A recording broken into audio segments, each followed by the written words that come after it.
A single father pulls a dying cop from a burning wreck on a deserted highway. But when investigators trace his identity, they uncover a ghost from the military's most elite units and a personal tragedy that connects him to the very criminals she was hunting. What he does next doesn't just shock the police force, it changes everything they thought they knew about courage, sacrifice, and the true meaning of never leaving the fallen behind. This is Jack Rowan's story, and it begins on the darkest night of the year. Before we dive in, drop a comment telling us what city you're watching from. We love seeing how far these stories travel across the globe. Now, let's begin. The rain came down like bullets that November night, hammering the asphalt of Highway 47 with such ferocity that the road itself seemed to be disintegrating under nature's assault. It was the kind of storm that made smart people stay home, the kind that transformed familiar roads into treacherous black rivers reflecting nothing but danger. The kind of night when the universe seems to be testing who's brave enough or foolish enough to challenge it. Jack Rowan was neither brave nor foolish. He was simply tired. His hands gripped the steering wheel of his aging Ford F-250 with the casual strength of a man who'd driven through worse. Much worse. The wipers beat a rhythmic pattern across the windshield. Thump, thump, thump, thump, fighting a losing battle against the deluge. In the back seat, secured in her booster seat, 10-year-old Ella dozed fitfully, her small face peaceful in sleep, her stuffed rabbit clutched tight against her chest. They were heading home from her piano recital in the city, running later than Jack had planned. Ella had been the last to perform, her small fingers dancing across the keys in a rendition of Clair de Lune that had made his throat tight with pride and pain. She had her mother's talent, her mother's grace. Sometimes when she played, Jack could almost see Rebecca sitting beside him again, her hand finding his in the darkness of the auditorium. Almost. He blinked hard, forcing the memory away. The road demanded his full attention. Visibility was maybe 30 feet, and that was generous. The truck's headlights carved tunnels through the rain, revealing nothing but more rain, more darkness, more empty highway stretching toward home. That's when he saw it.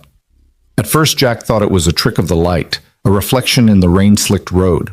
But as he drew closer, his combat-trained eyes picked out the details that his civilian life had tried to forget. Tire marks, fresh and violent, scoring the asphalt in a pattern he'd seen too many times in too many places. Someone had lost control. Recently. His foot eased off the gas pedal instinctively, and he felt his body shifting into a different mode, a different version of himself that he'd tried to leave behind 6 years ago. The guardrail was torn open like tissue paper, metal twisted back on itself in jagged teeth. Beyond it, the forest dropped away into darkness. And through that darkness, barely visible through the rain and trees, was a faint glow, the wrong kind of glow, the color of electrical fires and leaking fuel. Jack's heart, which had maintained a steady rhythm through firefights and ambushes and situations that would have broken other men, suddenly kicked into a higher gear. His hands were already turning the wheel, pulling the truck onto the shoulder before his conscious mind had fully processed what he was doing. "Daddy?" Ella's sleepy voice came from the back seat. "Stay here, sweetheart," Jack said, his voice automatically gentle despite the adrenaline beginning to flood his system. "Lock the doors. Don't open them for anyone but me. Understand?" "What's wrong?" She was more awake now, sitting up, her rabbit falling to the floor. "Probably nothing. Just stay put. I'll be right back." He reached back and squeezed her hand, feeling the small fingers wrap around his. So small, so trusting. For a moment he hesitated. He had Ella to think about. She was everything now, the only thing. But someone might be dying down that embankment. Someone might have minutes, seconds. Some instincts couldn't be unlearned. Jack grabbed the heavy flashlight from under his seat, military grade, solid enough to be a weapon, and stepped out into the storm. The rain hit him like a physical force, instantly soaking through his flannel shirt and jeans. The temperature had dropped with the storm, and he could see his breath mixing with the rain. He moved to the torn guardrail and shone the flashlight down the slope. The beam caught metal, glass, something dark and wrong. About 40 feet down, wedged between two massive pines, was a vehicle. A patrol car. The distinctive black and white was barely visible under the damage, but the light bar on top, though shattered, was unmistakable. Smoke was rising from the hood, mixing with the rain. Jack had seen enough vehicle fires to know what came next. He had minutes, maybe less. He didn't think. Thinking was the enemy of action, and action was what saved lives. His body was already moving, boots finding purchase on the muddy slope, flashlight gripped in one hand while the other caught at trees and rocks to control his descent. The rain made everything slippery, treacherous. Twice he nearly lost his footing, but muscle memory from 100 combat scenarios kept him moving, kept him balanced. As he got closer, he could see the extent of the damage. The patrol car had rolled at least once, maybe twice, before the trees had stopped it. The driver's side was crushed inward, metal folded like paper. The windshield was a spider web of cracks, and steam or smoke, Jack couldn't tell which, was hissing from under the crumpled hood. He reached the vehicle and moved to the driver's side, shining the flashlight through the broken window. What he saw made his combat medic training snap into focus with crystal clarity. A woman, mid-30s, police uniform, blonde hair matted with blood. She was pinned by the crushed door, her head tilted at an angle that would have been fatal if it were any worse. Blood was running from a gash on her forehead, more blood darkening her uniform shirt on the left side. Her eyes were closed, face pale as death. For a fraction of a second, Jack saw someone else in that seat. Dark hair instead of blonde. The same uniform. The same blood. Rebecca. He shook his head violently, forcing the memory away. This wasn't Rebecca. This was now. This was someone he could still save. "Officer," he called out, his voice cutting through the rain. "Can you hear me?" Nothing. Jack tried the door. It didn't budge, crushed shut by the impact. He moved around the front of the car, noting the smoke getting thicker, the smell of gasoline sharp in the wet air. The passenger side was less damaged. He tried that door. Locked. "Come on," he muttered, looking around. His eyes fell on a rock, baseball-sized, perfect. He grabbed it, turned his face away, and smashed the passenger window. Glass exploded inward. He reached through, unlocked the door, and pulled it open. The smell of blood and gasoline hit him harder without the window in the way. He climbed in, glass crunching under his boots, and moved to the woman's side. Up close, he could see she was breathing. Shallow, irregular breaths that meant shock, trauma. Not much time. "Officer," he said again, closer now, his fingers moving to her neck to check her pulse. It was there, thready and weak, but there. "My name is Jack. I'm going to get you out of here." Her eyes fluttered open. They were blue, he noticed. Clear blue despite the blood and the rain and the darkness. They focused on him with surprising intensity. "Who?" Her voice was barely a whisper, weak but conscious. Conscious was good. Conscious meant fighting. "Nobody important, but I'm going to help you.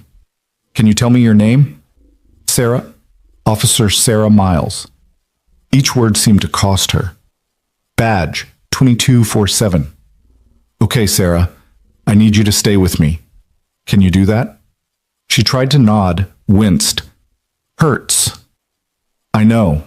I'm going to check you over, see what we're working with." His hands were already moving, trained fingers assessing damage with practiced efficiency. Head wound, superficial, looked worse than it was. Left side, that was the problem. Her uniform shirt was soaked with blood, and when he carefully pulled it aside, he saw the jagged piece of metal protruding from just below her ribs. Part of the door, driven inward by the impact. It had pierced clean through. Jack's jaw tightened. This was bad. The metal was acting as a plug right now, but if it shifted, if it came out, she'd bleed out in minutes. But leaving it in meant she was trapped, and the smoke was getting thicker. "Sarah, I need you to listen to me very carefully. You're impaled. Do you understand what that means?" Those blue eyes found his again, and he saw the understanding there. She knew. "Can't move me. I'm going to have to. That car could go up any second, but I'm trained. I know what I'm doing. Do you trust me?" It was an absurd question. She didn't know him, had no reason to trust him. But she must have seen something in his eyes, or maybe she just knew she had no choice, because she gave the smallest nod. "Back up?" Jack asked, though he already knew the answer. He'd seen no other cars on that highway, heard no sirens. "Called it in before I—" She coughed, and blood flecked her lips. "Bastards ran me off the road. They're still out there." Jack's eyes narrowed. Who did this to you? Cartel operation. I was tracking them. They knew. Her eyes started to flutter closed. No, stay with me, Sarah. Stay with me. He tapped her cheek gently. Her eyes opened again. You said you called for backup. When? 20 minutes. Maybe more. They're not coming fast enough. Her hand suddenly grabbed his arm with surprising strength.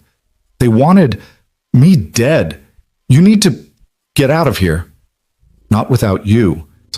Jack was already assessing the situation, his mind running through options with the cold calculation that had kept him alive through 2 tours in Afghanistan and 1 in Iraq.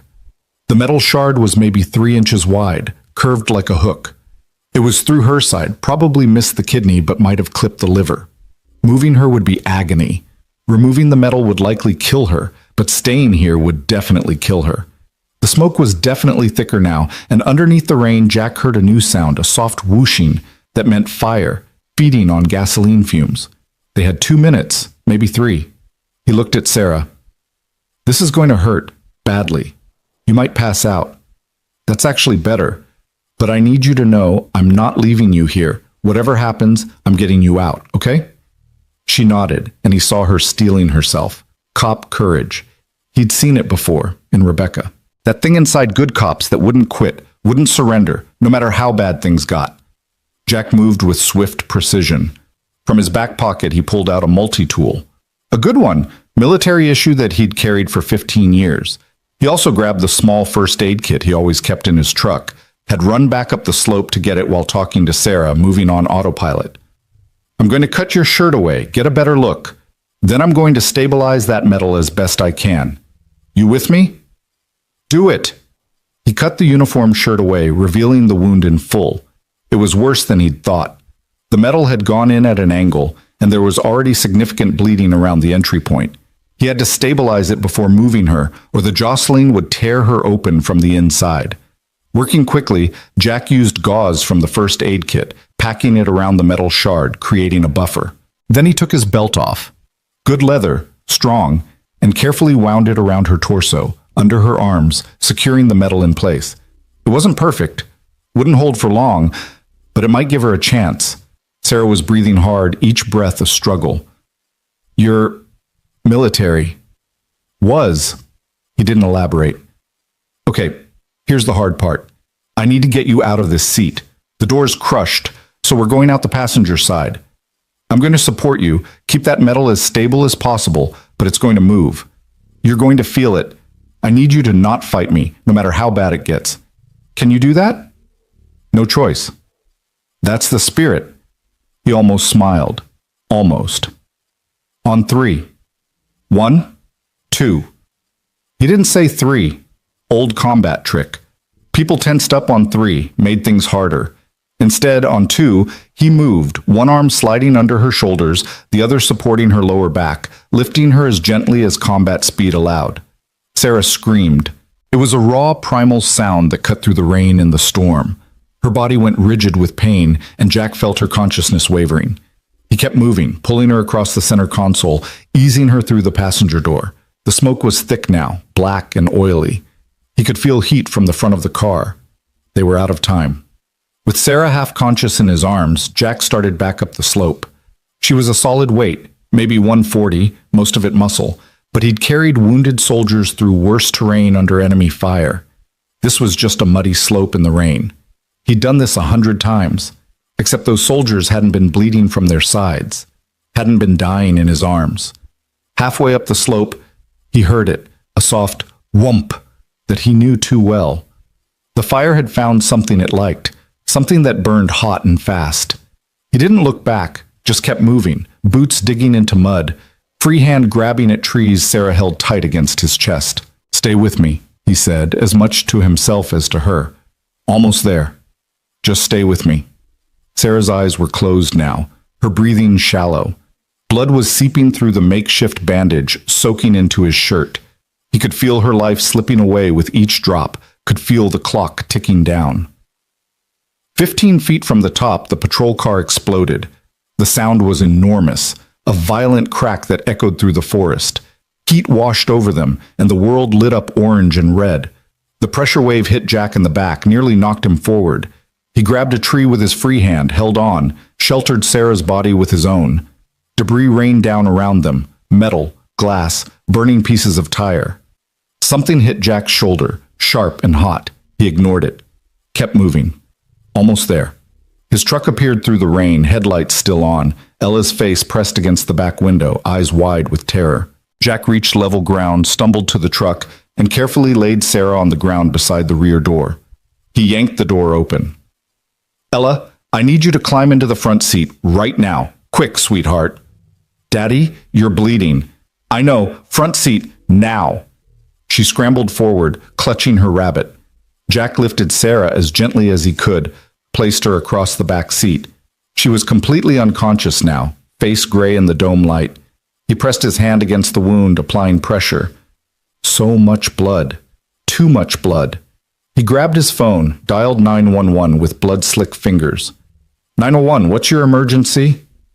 This is Jack Rowan. I'm on Highway 47, about mile marker 34. I have a critically injured police officer, female, mid-30s. Impalement wound to the left side, significant blood loss, shock, possible internal injuries.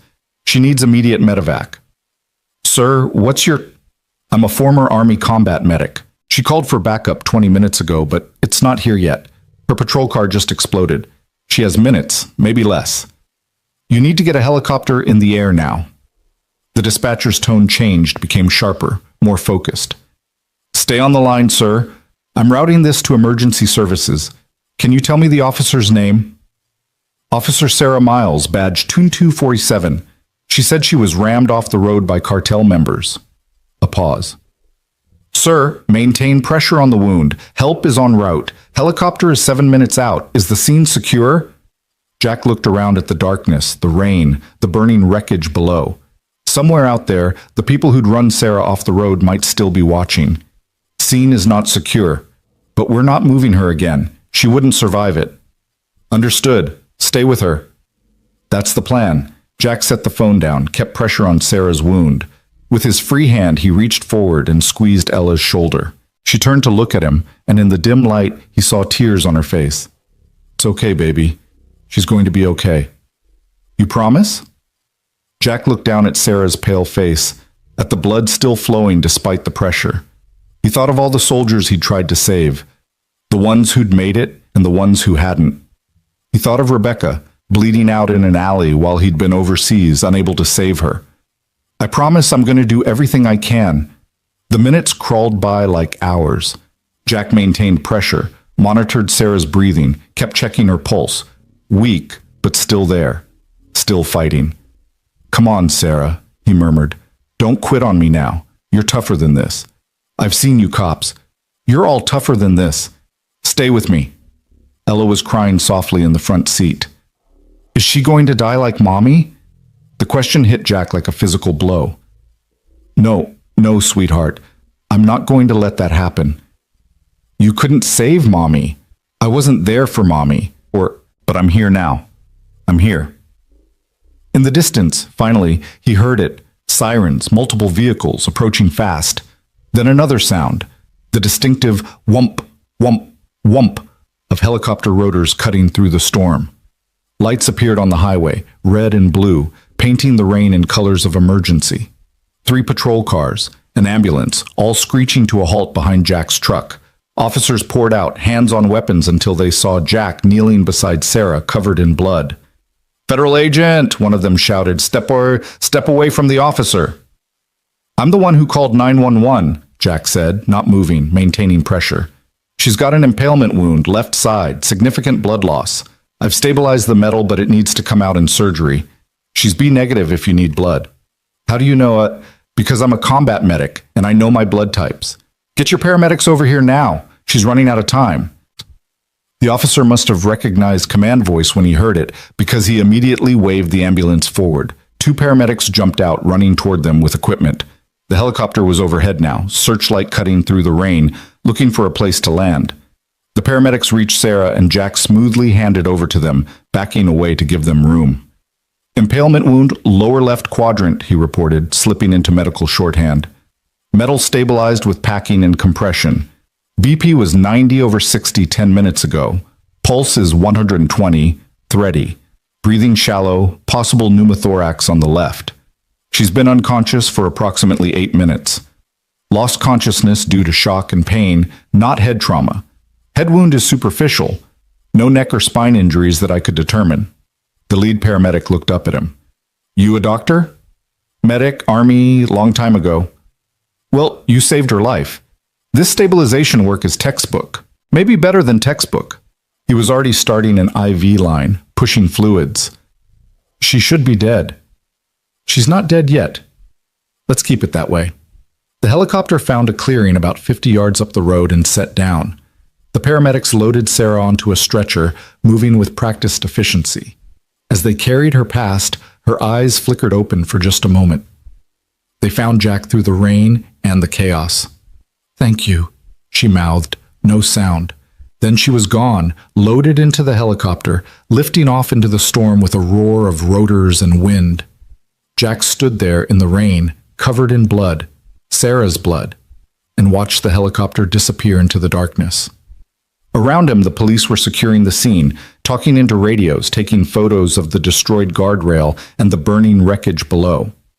A tall man in a sergeant's uniform approached him, older, weathered face, eyes that had seen too much. Sir, I'm Sergeant Tom Bradley. I need to ask you some questions. Okay. First, thank you. That officer, Sarah, she's one of ours. One of the good ones. You saved her life. Maybe. No, maybe about it. I've been doing this 30 years. I've seen what happens to people trapped in burning cars. Bradley pulled out a notebook. Can you tell me what happened? Jack ran through it, quick and factual. Saw the damage. Went down. Found Sarah. Got her out. Car exploded. End of story. Bradley was writing, but his eyes kept flicking up to Jack's face. You said you're a combat medic? Was. Army. Discharged 6 years ago. Name? For a moment, Jack considered lying, giving a fake name, disappearing into the night. It was habit, the old instincts telling him to stay off the radar, stay unknown. But Ella was in the truck, and these were cops, and he just saved one of their own. Lying now would only complicate things. Jack Rowan. Bradley's pen stopped moving. His eyes went sharp. Jack Rowan, former Army. You live around here? About 40 miles north, small place called Cedar Ridge. Huh. Bradley was looking at him differently now. You wouldn't happen to be the same Jack Rowan who did 2 tours in Afghanistan and 1 in Iraq? Special Forces? Silver Star recipient? Jack's jaw tightened. How do you... Your wife was one of ours, Officer Rebecca Rowan. Killed in the line 6 years ago. Bradley's voice had gone soft. I was at her funeral. I remember you. You've changed, more gray, more weight, but I remember your face. Jack said nothing. What was there to say? She was investigating a cartel operation when she was killed, Bradley continued. Never got the guys who did it. Case is still open. He paused. Sarah was working that same case. That's why they tried to kill her tonight. The words hung in the air between them, heavy with meaning. I'm sorry, Bradley said finally. I'm sure this brings up... I need to get my daughter home, Jack interrupted. She's been through enough tonight. Are we done here? Bradley studied him for a long moment, then nodded. Yeah, we're done. But the captain's going to want to talk to you. Probably the FBI too, given what Sarah was investigating. You okay with that? Do I have a choice? Not really, but I can make sure they come to you instead of dragging you downtown. Small courtesy for saving one of our own. Fine. Jack turned to go, but Bradley's voice stopped him. Mr. Rowan? One more thing. Those stitches you put in, that stabilization work, that's not just medic training. That's trauma surgery level. Where'd you learn to work like that? Jack looked back at him, rain streaming down his face. The kind of places that teach you through repetition. The kind where if you don't learn fast, your friends die. He walked back to his truck, climbed in beside Ella. She immediately crawled across the center console and wrapped her arms around him, not caring about the blood. Is she going to be okay, Daddy? I don't know, baby. I hope so. You were so brave. No, just trained.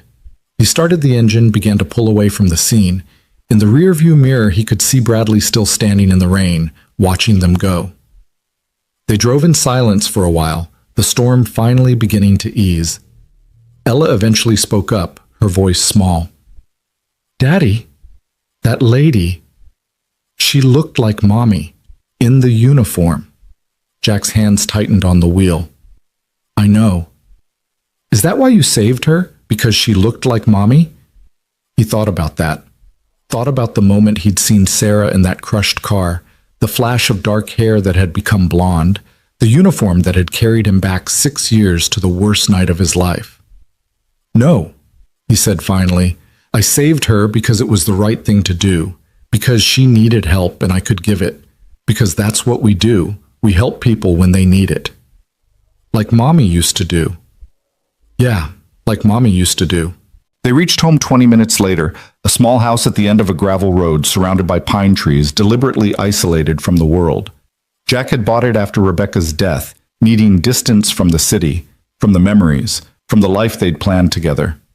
He carried Ella inside, got her into pajamas, tucked her into bed with her rabbit. She held on to his hand. "Daddy, are you going to have nightmares tonight?" The question surprised him. He thought he'd hidden it better, the way the past sometimes came back in the dark hours, the faces of the ones he couldn't save. "Maybe, but I'll be okay. You can come get me if you need to, like I get you." He kissed her forehead. "Thanks, sweetheart.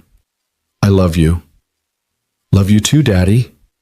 He stood in the doorway for a moment, watching her drift off to sleep, so small and innocent and trusting. She was why he'd left the service, why he'd walked away from everything he'd known. She was worth more than all of it. In the bathroom, Jack finally looked at himself in the mirror. Blood, mostly dried now, covered his shirt, his hands streaked across his face.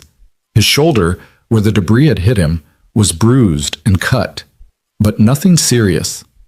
He'd had worse, much worse.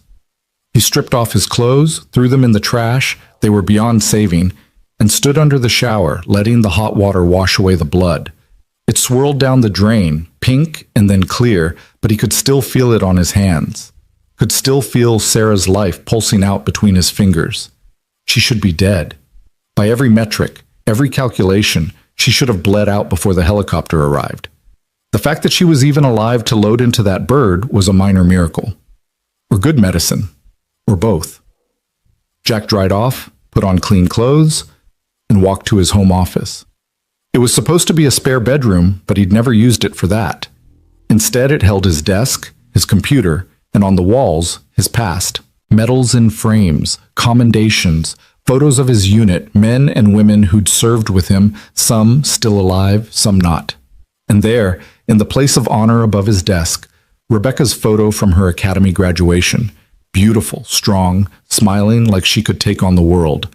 She'd taken on the world and lost. Jack sat at his desk, turned on the computer and pulled up the local news. Nothing yet about the crash, too recent. But he found Sarah's name in the department directory. Officer Sarah Miles, decorated for valor twice, 13 years on the force, specialization in organized crime, just like Rebecca had been.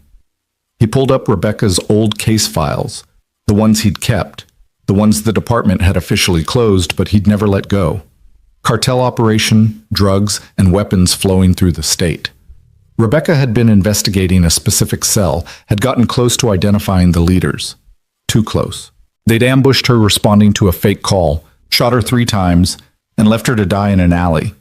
Jack had been in Iraq when it happened. He'd gotten the call from Bradley, had gotten emergency leave, had made it home just in time for the funeral. By then, Ella was already with Rebecca's parents, already traumatized, already changed. He'd taken her back, had tried to piece together a life from the wreckage. But he'd been different too. Haunted. Angry. He'd wanted to hunt down the men who'd killed Rebecca, wanted to use every skill the army had taught him to make them pay. But he'd had Ella to think about, so instead, he'd walked away. Moved to Cedar Ridge, tried to forget. Now this. Sarah investigating the same case, run off the road by the same cartel. History repeating itself like a bad dream. His phone buzzed. Unknown number. He answered it. "Mr. Rowan, this is Captain Marcus Stone from the State Police. I'm calling about Officer Miles." Jack leaned back in his chair. How is she? Alive, thanks to you. She's in surgery now, but the doctors say she should make it. They were impressed by the field work, said whoever stabilized her knew exactly what they were doing. I'm glad she's okay. Mr. Rowan, I need to meet with you, not just about tonight, about what Officer Miles was investigating. I've been looking into your background and, well, I think we need to talk in person.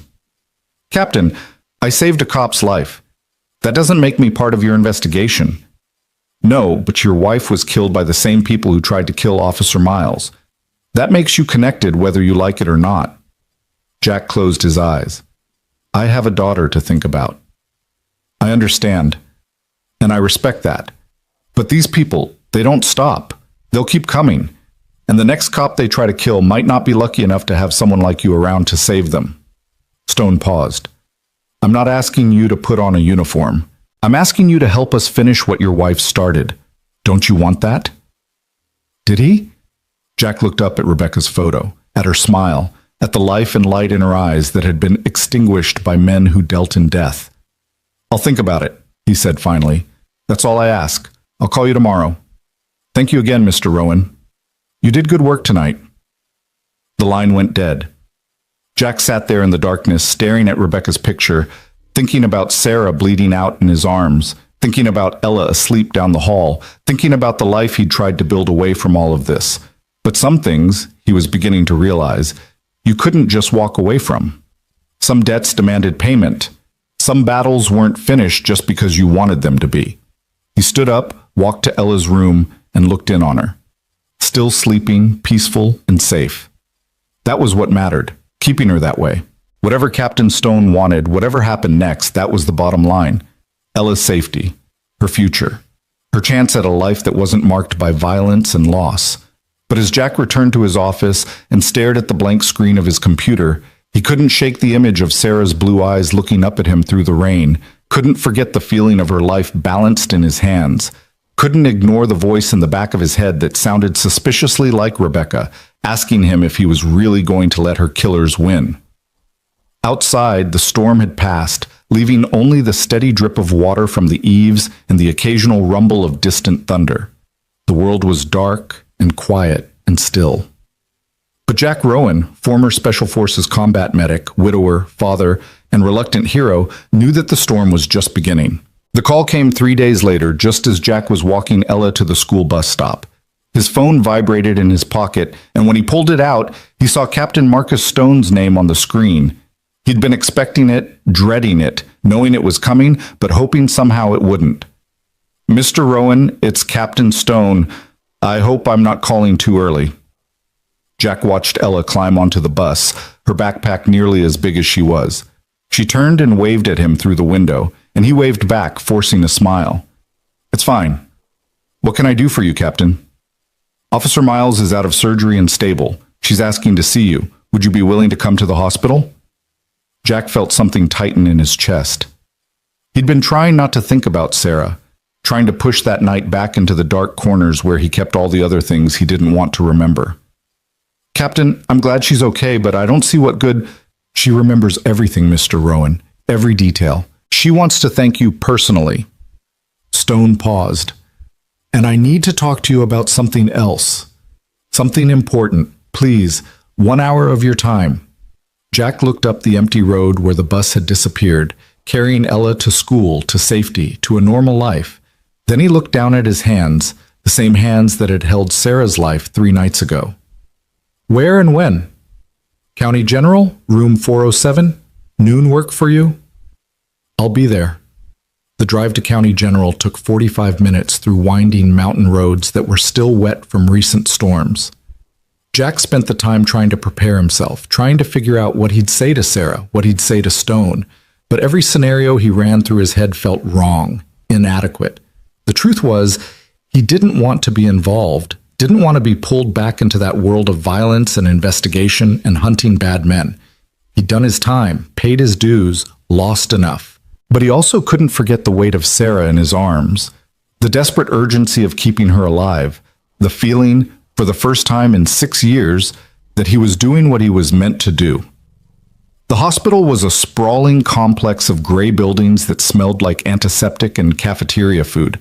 Jack made his way through the maze of corridors to the fourth floor, found room 407, and stopped outside the door. Through the small window, he could see Sarah propped up in bed, her blonde hair clean now, no longer matted with blood. She was pale, with dark circles under her eyes, but she was awake and alert. Captain Stone stood beside her bed. A tall man in his late 50s, gray hair cut military short, the kind of presence that commanded respect without asking for it. Jack knocked softly and pushed the door open.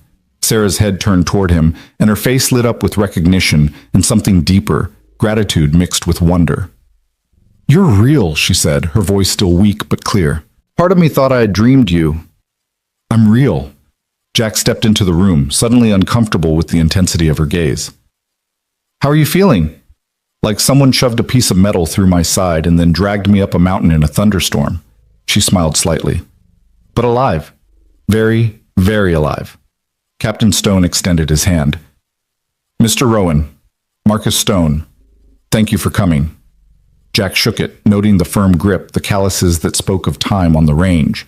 This was a man who still got his hands dirty. "The doctors told me about the work you did," Stone continued. "They said the stabilization was perfect. Textbook trauma medicine. One of them asked if you'd been a surgeon. Combat medic, special forces. You learn fast or people die." "You learned well." Stone gestured to a chair. "Please sit. We have a lot to discuss." Jack sat, his eyes moving between Stone and Sarah. "Before we get into whatever this is, I need to know, are you safe here? The people who ran you off the road, do they know where you are?" Sarah's expression hardened. "They think I'm dead. Or at least, that's what we're letting them think. As far as the public knows, Officer Sarah Miles died in that crash. Her funeral is scheduled for next week." Jack's eyebrows rose. "You're going underground." "Witness protection, sort of," Stone said. "We've been building a case against the Vega cartel for 3 years. Sarah was our lead investigator. When they tried to kill her, we realized they're more worried than we thought, which means we're close." "The Vega cartel." Jack's voice went flat. "They're the ones who killed my wife." "Yes." Stone pulled a file from his briefcase, set it on the table between them. "Rebecca Rowan was investigating their distribution network when she was murdered. The case went cold after she died. We lost our best lead, our best investigator. But Sarah picked it up 2 years ago. She's made progress Rebecca couldn't have imagined." Sarah leaned forward slightly, wincing with the movement. "Your wife was brilliant, Mr. Rowan. The groundwork she laid, the contacts she developed, the patterns she identified, I've been building on that foundation. She was so close to breaking it open." "Too close," Jack said quietly. "That's why they killed her." "Yes." Sarah's voice was gentle. "I'm sorry. I know this must be—" "Why am I here?" Jack interrupted, not unkindly, but needing to cut through the sympathy. He'd had enough sympathy 6 years ago to last a lifetime. "You said you wanted to thank me, but this feels like more than a thank you." Stone and Sarah exchanged a glance. Then Stone opened the file, pulled out several photographs, and laid them on the table. Crime scenes, bodies, evidence markers, the visual language of violent death that Jack knew too well. The Vega cartel is run by 3 brothers, Miguel, Carlos, and Rafael Vega. They're responsible for at least 40 deaths in this state alone, probably twice that many we can't prove. They move cocaine, heroin, and methamphetamine through a network that spans from Mexico to Canada. They're careful, smart, and absolutely ruthless. Stone tapped one of the photos. This was a state trooper who got too close. This was an FBI informant. This was a district attorney who tried to prosecute one of their dealers. Jack looked at the photos without flinching. He'd seen worse in combat zones. "What does this have to do with me?" "We have a plan to take them down," Sarah said. "A good plan, one that could work. But we need help. Specific help. The kind only someone with your skills can provide." "I'm not a cop. I'm not a soldier anymore. I'm a father who works construction and wants to be left alone." "We know." Stone's voice was firm, but not unkind. "And we're not asking you to go back into combat. We're not asking you to do anything that would put your daughter at risk. But you have skills, training, that our people don't have. combat medicine at the highest level, tactical experience, the ability to make life or death decisions under pressure. You have SWAT teams for that. Our SWAT teams are good, Stone acknowledged, but they're not special forces. They haven't operated in war zones, and most importantly, they haven't seen what you've seen. He pulled out another photo, this one of a young officer in uniform. This is Officer Danny Reeves, 26 years old. He was on a raid 6 months ago, and when his partner went down with a gunshot wound, Danny froze.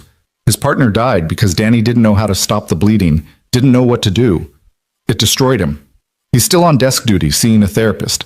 While Jack looked at the photo, saw the youth in Reeves' face, the idealism that hadn't yet been beaten out by reality. He thought about all the young soldiers he'd trained, all the ones who'd needed to know how to save a life under fire. You want me to train your people? Yes. Stone leaned forward. Not just SWAT. Every officer who might face combat situations. Teach them what you know. Combat medicine, triage under fire, how to keep someone alive when the ambulance is 10 minutes out and they have 2 minutes to live. Sarah spoke up, her voice gaining strength. After what you did for me, the whole department is talking. They're asking who you are, how you learned to work like that. They want to know what you know, Jack. They want to be able to save their partners the way you saved me. Jack was quiet for a long moment, processing. It made sense in a way.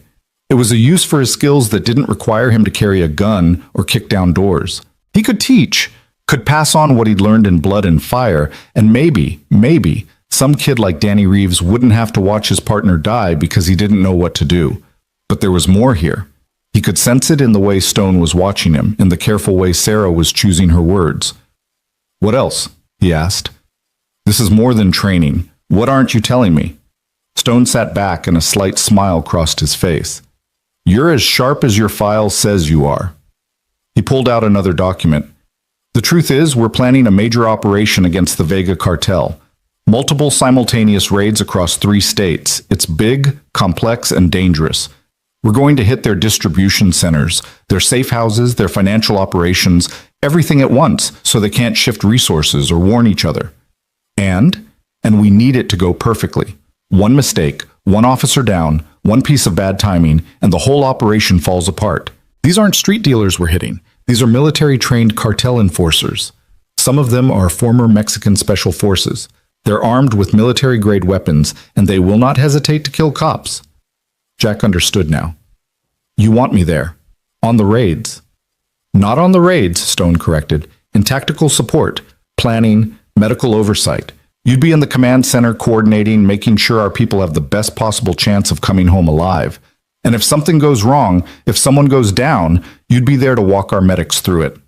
That's not what you really want, Jack said, his voice hard. You want me in the field. You want me on those raids. That's why you brought up my special forces background, my tactical experience. You don't need a medic in a command center, you need a soldier. Stone didn't deny it. I won't lie to you, Mr. Rowan. Having you on site in the field would increase our success rate significantly. But I also won't force you into something you're not willing to do. If you're only comfortable training and support, that's what we'll use you for. But I want you to think about something. He pulled out one more photo, and Jack's breath caught. It was Rebecca. Not her academy photo, but a crime scene photo, lying in that alley, blood pooling around her, eyes open and empty. These are the people who did this to your wife, Stone said quietly. These are the people who orphaned your daughter, and they're still out there, still hurting people, still killing cops. Sarah was almost number 41. He met Jack's eyes. I know you walked away from this life. I know you have every right to keep walking, but I also know that 6 years ago, you would have given anything to be able to stop the men who killed Rebecca. I'm giving you that chance now. The room fell silent. Jack stared at the photo, at Rebecca's face frozen in death, and felt the old anger rising up, hot and sharp and familiar. He'd buried it deep, had tried to let it go, had told himself that revenge wouldn't bring her back, wouldn't change anything.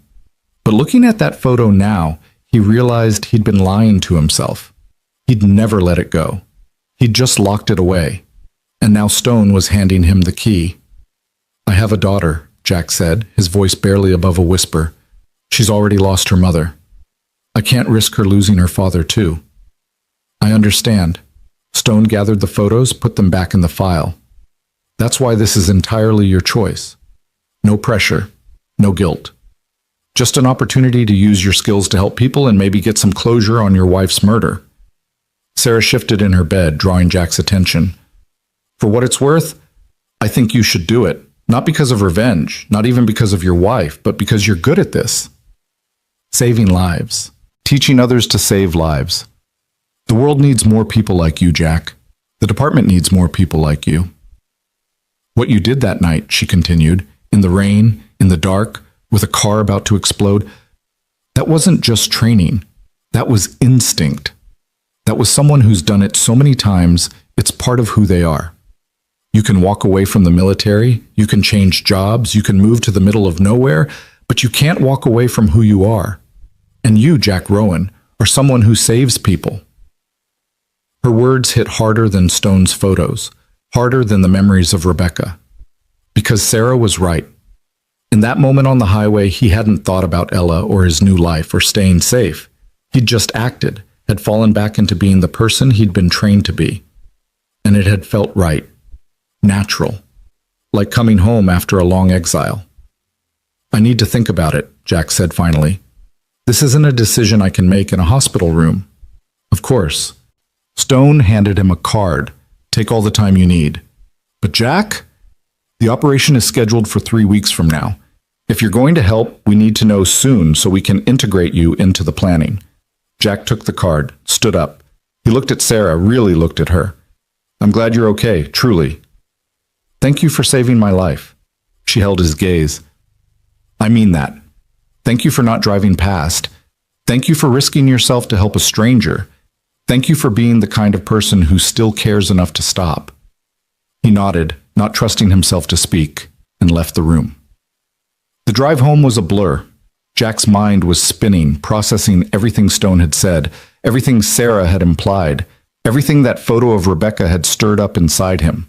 By the time he pulled into his driveway, he still hadn't come to a decision.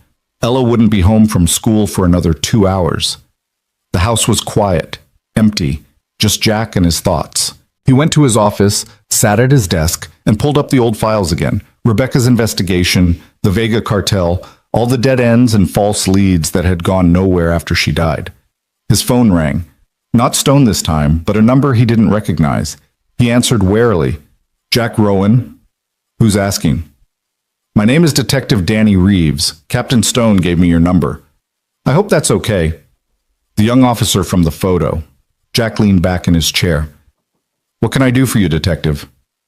I heard what you did for Officer Miles, and the captain told me about your background. Your training. Reeves's voice was uncertain, younger than his years. I know this is going to sound weird, but I wanted to talk to you about something, about what happened to my partner. Captain Stone told me. I'm sorry for your loss. Yeah, thanks. A pause. The thing is, it didn't have to happen. Martinez, my partner, he got shot in the femoral artery. I tried to stop the bleeding, but I didn't know how. I didn't know where to put pressure, didn't know how to use the tourniquet right. By the time the paramedics got there, he'd bled out. Another pause, longer this time. I wake up every night seeing his face, hearing him tell me it was going to be okay while I watched him die. Jack closed his eyes. He knew that particular nightmare intimately. It wasn't your fault, Reeves. You did what you could. But I could have done more. If I'd known what you know, if I'd had the training you have, Martinez would still be alive. He had a wife, Jack, 2 kids. They're without a father because I didn't know how to tie a fucking tourniquet properly. The raw pain in Reeves's voice was hard to hear. Jack had counseled enough young soldiers through survivor's guilt to recognize it. You can't blame yourself for not knowing something you were never taught. That's exactly it, though. We should be taught. Every cop who might face a violent situation should know combat medicine, should know how to keep someone alive under fire. But we don't. We get basic first aid training, and then we're expected to figure it out when someone's bleeding to death in front of us. Reeves's voice grew stronger. Captain Stone said you might train us, teach us what you know.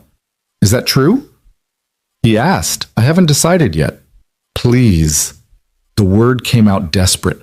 Please, Jack, I can't bring Martinez back, but maybe I can make sure no other cop has to watch their partner die because they didn't know what to do. Maybe you can teach us so we can save the next person. Isn't that worth something? Jack thought about all the soldiers he'd trained, all the medics he'd taught, all the lives that had been saved because someone knew the right thing to do at the right time. He thought about Sarah alive in that hospital bed, instead of dead in a wrecked patrol car. It's worth a lot, Jack said quietly. Give me some time, okay? I need to figure some things out. Okay. Thank you for even considering it. Really? Reeves hesitated. And Jack, I read about your wife. What happened to her? I'm sorry, she was one of the good ones. Yes, she was. After Reeves hung up, Jack sat in silence for a long time. Then he picked up his phone again and called a different number, one he hadn't dialed in 3 years. Hello? The voice was female, older, wary. Margaret, it's Jack. A sharp intake of breath. Jack, it's been a while. I know. I'm sorry. I should have called more often. Margaret Rowan, Rebecca's mother, had never quite forgiven Jack for surviving when her daughter hadn't. It was unfair, irrational, and entirely understandable. They'd maintained minimal contact over the years, mostly for Ella's sake. How's Ella? Margaret asked, her voice softening slightly. She's good. Growing up fast. She asks about you. Tell her I'll come visit soon. A pause. Why are you calling, Jack? He took a breath. They want me to help catch the people who killed Rebecca. Silence on the other end, stretching long enough that Jack thought she might have hung up. Then, tell me everything. He did. Told her about saving Sarah, about Stone's offer, about the planned operation against the Vega cartel. Margaret listened without interrupting, and when he finished, she was quiet again. What does Ella know? She asked finally. Nothing. She knows I saved a cop, but not the rest of it. Are you going to do it? I don't know. Part of me wants to. Wants to make them pay for what they did. But I have Ella to think about. If something happens to me, then Ella loses both parents. I know. Margaret's voice was heavy. Jack, I'm not going to tell you what to do. You're a grown man, and Lord knows you've seen enough of life to make your own decisions. But I'll tell you what I think. Okay? Rebecca loved being a cop, loved helping people, stopping bad guys, making the world safer. She knew the risks, knew what could happen, and she chose to do it anyway because it mattered to her. It was who she was. Margaret's voice cracked slightly. When she died, I was so angry. Angry at her for taking those risks. Angry at the department for not protecting her. Angry at you for being overseas instead of here. But mostly, I was angry because she died doing what she loved, and I couldn't even be mad at her for it. Jack felt tears pricking his eyes. Margaret, let me finish. The point is, Rebecca made her choice. She chose to fight evil even though it cost her everything. And you chose to walk away from that fight for Ella's sake. That was the right choice, Jack. The brave choice. She took a shaky breath.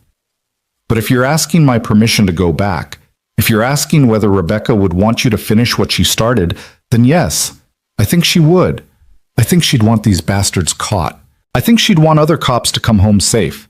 And I think she'd want you to do what you're good at, what you were trained for, what you clearly need to do based on the fact that you're calling me about it. But Ella will be fine. If something happens to you, God forbid, she'll come live with me and Harold. We'll take care of her, raise her, love her. You know that. So don't use her as an excuse if what you're really afraid of is going back to that life. The words stung because they were true. Jack was afraid. Not of the danger, not of the cartels, but of becoming that person again.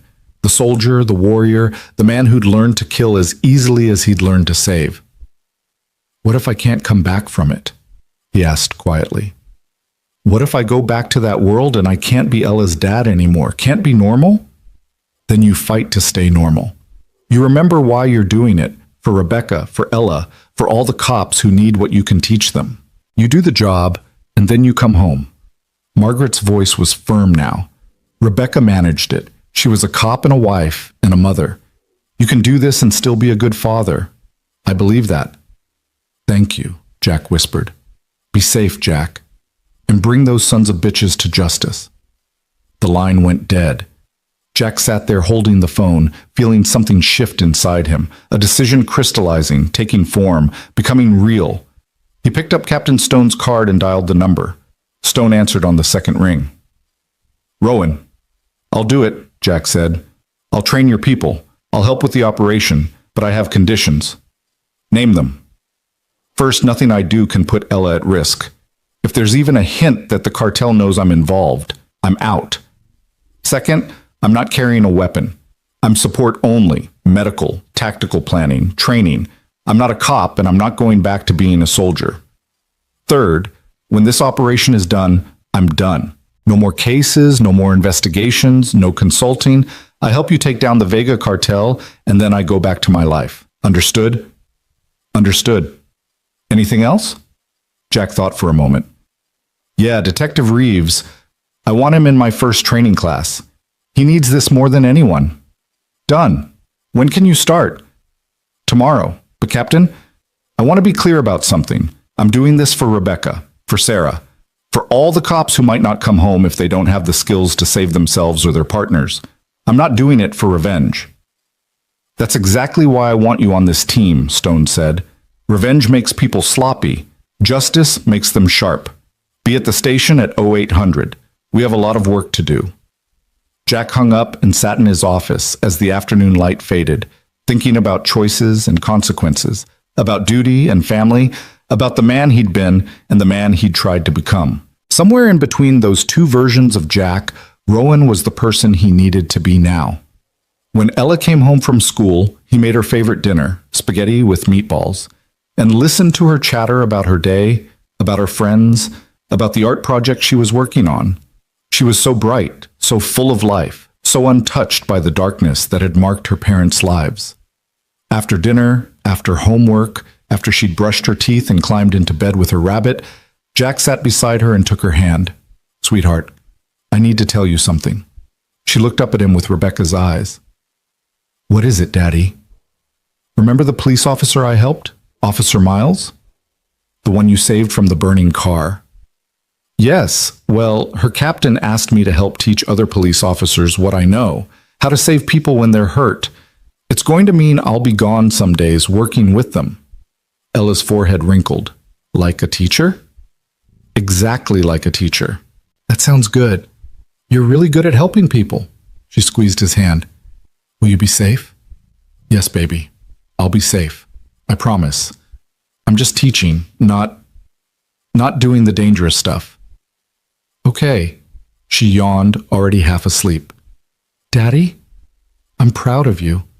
Mommy would be proud too." The words hit him like a punch to the chest. He kissed her forehead, turned off the light, and stood in the doorway for a long moment, watching her sleep. Later that night, Jack went back to his office and pulled out his old gear. The tactical backpack he'd kept packed out of habit, the medical kit that had traveled with him through 2 war zones, the boots that had walked through places he tried not to remember. He checked everything methodically, replacing expired supplies, updating equipment, his hands moving through familiar patterns. On the wall, Rebecca smiled down at him from her photo. In his mind, he heard her voice. "You've got this, Jack. Go save some lives." "I'll try," he whispered to the empty room. "I'll try." At 0800 the next morning, Jack walked into the police station carrying his medical kit and a commitment he hoped he could keep. Captain Stone was waiting for him, along with a conference room full of officers, 20 of them, men and women, young and experienced, all looking at him with a mixture of curiosity and hope. Detective Danny Reeves sat in the front row, his eyes red-rimmed but determined. Stone made the introductions brief. "This is Jack Rowan, former Special Forces medic, Silver Star recipient, and the man who saved Officer Miles's life 3 nights ago using skills most of us don't have. For the next 3 weeks, he's going to change that. Pay attention, take notes, and learn everything you can. Your life might depend on it." Jack stood at the front of the room, feeling the weight of their expectations, their hope, their need. He thought about all the soldiers he'd trained, all the medics he'd taught, all the lives that had been saved because someone knew the right thing to do. "Before we start," he said, his voice carrying authority he'd thought he'd left behind, "I need you to understand something. What I'm going to teach you isn't theory. It's not textbook medicine. It's what works when someone is bleeding to death and the ambulance is 10 minutes away. It's ugly, it's harsh, and sometimes it's not enough. But it's better than nothing, and better than nothing is what keeps people alive. He pulled out a training dummy, set it on the table. We're going to start with the basics: arterial bleeding, tourniquet application, wound packing. Then we'll move to chest wounds, airways, shock management. By the time we're done, every one of you will be able to keep someone alive long enough to get them to real help. He met their eyes, one by one. Questions? Reeves raised his hand. What if we freeze? What if we know what to do but can't make ourselves do it? It was the right question, the real question, the one that mattered most. Then you practice until it's instinct, Jack said, until your hands move before your brain catches up. That's what we're going to do here. Practice until you can do this in your sleep. Because when the moment comes when your partner is bleeding out in front of you, you won't have time to think. You'll only have time to act. He picked up the dummy. So let's start learning how to act. For the next 8 hours, Jack taught. He demonstrated, corrected, pushed them through scenarios until their hands were steady and their movements automatic. He was demanding, exacting, refusing to accept anything less than perfect execution, because perfect execution was what saved lives. When the day ended, the officers filed out exhausted but energized, already talking about what they'd learned. Reeves hung back, approached Jack hesitantly. Thank you, he said simply. This means everything to me. Don't thank me yet, Jack replied. Thank me when you save someone's life using what I taught you. I will. Reeves headed for the door, then turned back. Jack, I think you're doing the right thing, being here, teaching us. It matters. After he left, Stone appeared from his office. Good work today. The team's impressed. They're good people. They'll learn fast. Jack, about the operation, we need to start integrating you into the tactical planning. Can you stay late tomorrow? Meet the SWAT commanders? Go over the raid scenarios? Jack thought about Ella at home, probably doing homework at the kitchen table. He thought about the promise he'd made her, about being safe, about coming home. But he also thought about Sarah in that hospital bed, alive because he'd known what to do. He thought about Reeves and Martinez, and how things might have been different if someone had taught them better. Yeah, he said, I can stay late. Let's make sure this operation goes right. Stone nodded, satisfied. Get some rest. Tomorrow we start the real work. Jack drove home through the darkening evening, his mind already running through tactical scenarios, medical contingencies, all the things that could go wrong and how to prevent them. He was back in that world now, fully committed, and there was no turning back. When he walked through his front door, Ella looked up from her homework and smiled. Hi, Daddy. How is teaching? Good, sweetheart. Really good. Did you save any lives today? Not yet, he thought, but soon, very soon. Not today, he said, kneeling beside her. But I taught people how to save lives. That's almost as good. She hugged him tight. I love you, Daddy. I love you too, baby, more than anything. That night, after Ella was asleep, Jack stood in his office one more time, looking at Rebecca's photo. The operation was in 3 weeks.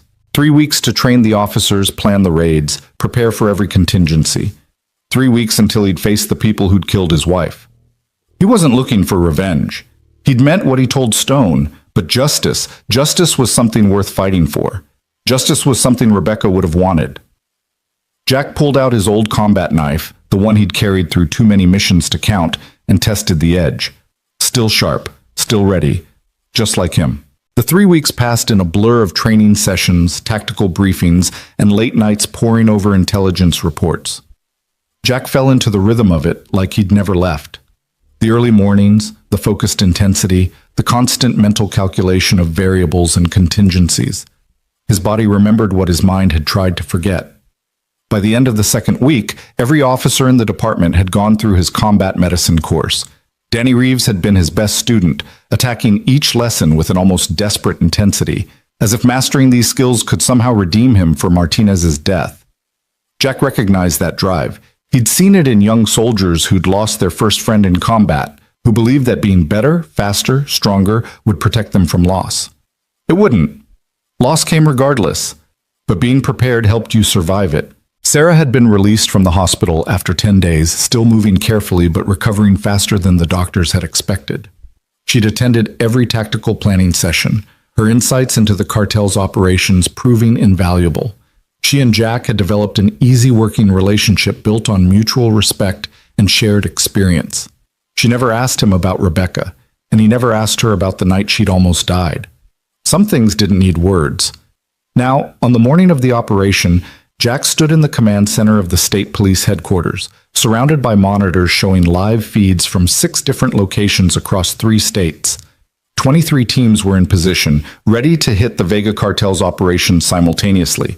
It was the largest coordinated strike against organized crime the region had ever attempted. Captain Stone stood at the center of it all, a phone pressed to each ear, coordinating with FBI, DEA, and local agencies. The room hummed with controlled tension, officers checking equipment, intelligence analysts verifying last-minute details, communication specialists testing encrypted channels. Jack wore a headset connected to all 6 tactical teams, his role exactly what Stone had promised: medical oversight and tactical support from the command center. He had a laptop open in front of him displaying the medical status of every officer in the field, along with the locations of all ambulances and trauma centers. On paper, he was just another consultant, a voice in the background, but everyone in that room knew who he was and what he'd done. When he spoke, people listened. Sarah appeared at his elbow, moving with the careful precision of someone still healing. She wore a tactical vest over civilian clothes. Officially, she was dead, so she couldn't be in the field. But Stone had brought her into the command center as a special advisor, the one person who knew the Vega operation better than anyone. "How are you feeling?" Jack asked without looking away from his screens. "Like I'm about to watch everything I've worked for either succeed spectacularly or fail catastrophically." She managed a tight smile. "You?" "Same." "Jack, I wanted to say, before this starts, thank you for everything. The training you've done, the planning, all of it. You didn't have to do any of this." "Yes, I did." He finally looked at her. "These are good people putting their lives on the line. They deserve every advantage we can give them." Stone's voice cut through the room. "All teams, sound off." One by one, the team leaders reported in. Alpha team at the main distribution warehouse. Bravo team at the Vega Brothers suspected safe house. Charlie through Foxtrot teams at various financial and operational targets. Every team was in position, every officer accounted for. Jack's headset crackled with the voice of Lieutenant Hayes, commander of Alpha Team. "Rowan, you on this channel?" "I'm here, Hayes. Just wanted to say thanks for the training. My guys feel ready." "Stay sharp. Remember your sectors of fire and keep your medic close. Anything goes wrong, I'm here." "Copy that." Stone checked his watch. "We go in 5 minutes. All teams prepare for simultaneous breach on my mark." He looked around the room, his gaze settling on Jack. "Anything to add?" Jack activated his microphone, broadcasting to all teams. "Listen up. You've trained hard, you know your roles, and you've got good people watching your backs. Trust your training, trust your partners, and if someone goes down, you keep them alive until help arrives. You all know how to do this now. Just remember, slow is smooth, smooth is fast. Don't rush, don't panic, and come home safe." A chorus of acknowledgments came back through the channel. Jack could hear the tension in their voices, the adrenaline starting to kick in. He'd heard that same tone in the voices of soldiers about to enter combat, fear mixed with determination, doubt tempered by training. The minutes crawled by. Jack watched the clock, watched the screens, watched Stone coordinate final details with federal agents. In war zones, Jack had always found this part the hardest. The waiting, the anticipation, the moment before everything exploded into action, when you could still imagine all the ways things might go wrong. 60 seconds, Stone announced. Sarah's hand found Jack's arm, squeezed once. He glanced at her and saw his own tension reflected in her eyes. This was her operation, her investigation. 3 years of work coming down to the next few minutes. 30 seconds. Jack's hands moved across his keyboard, pulling up medical protocols, trauma center locations, helicopter availability. His mind was already running scenarios: gunshot wounds, blast injuries, crush trauma. He taught these officers well, but teaching and doing were different things. When the bullets started flying, when their partners were bleeding, Would they remember? Would their training override their fear? 10 seconds. All teams prepare to breach. The room fell silent except for the soft hum of electronics and the collective held breath of everyone watching. 5, 4, 3, 2, 1. Execute, execute, execute. On the screen, 6 teams moved simultaneously.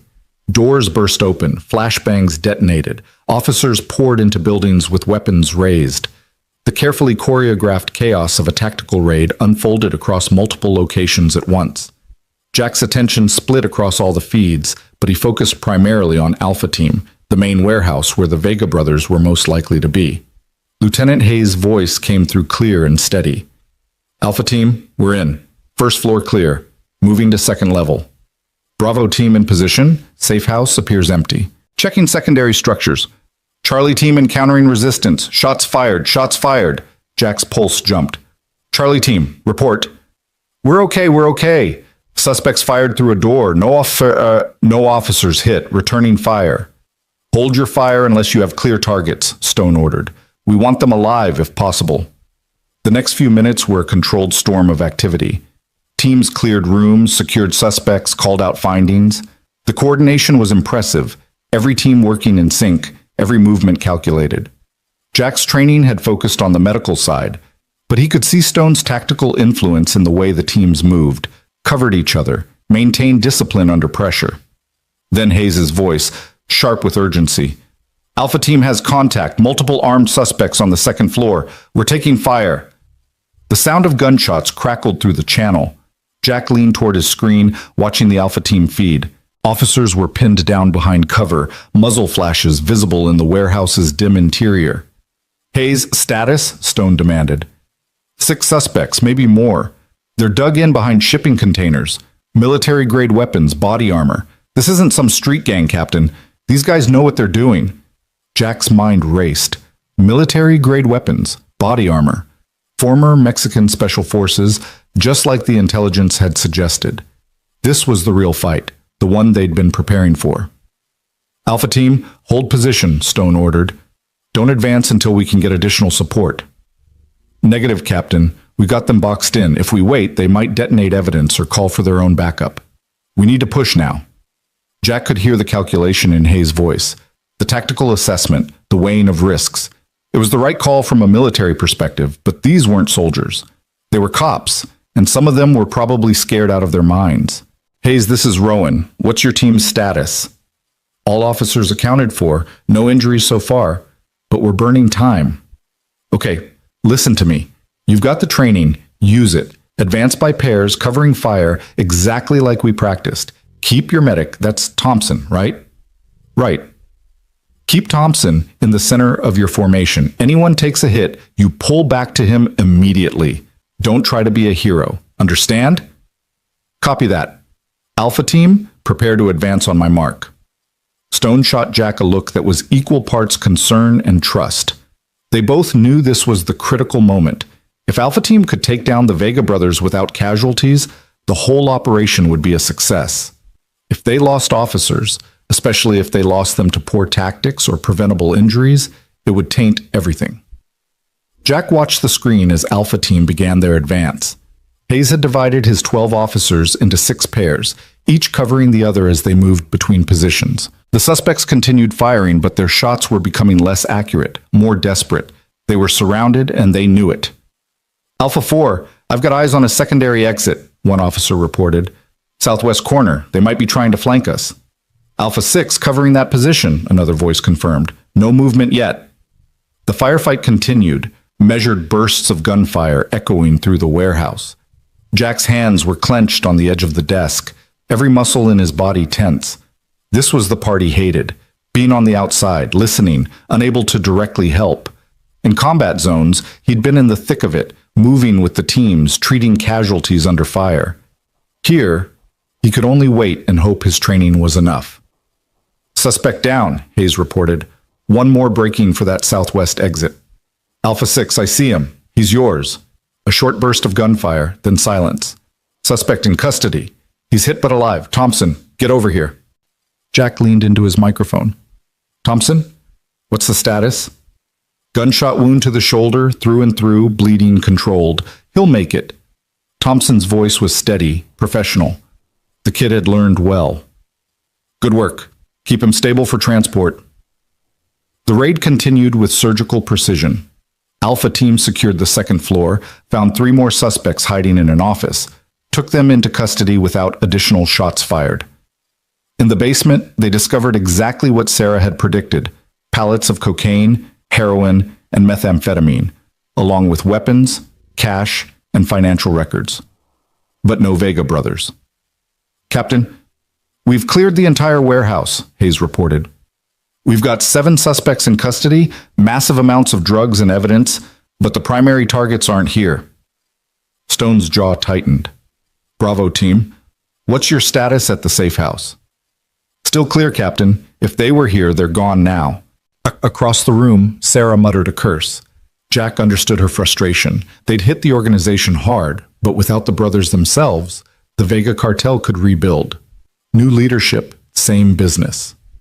Then a new voice crackled over the channel. Command, this is Delta Team. We've got something.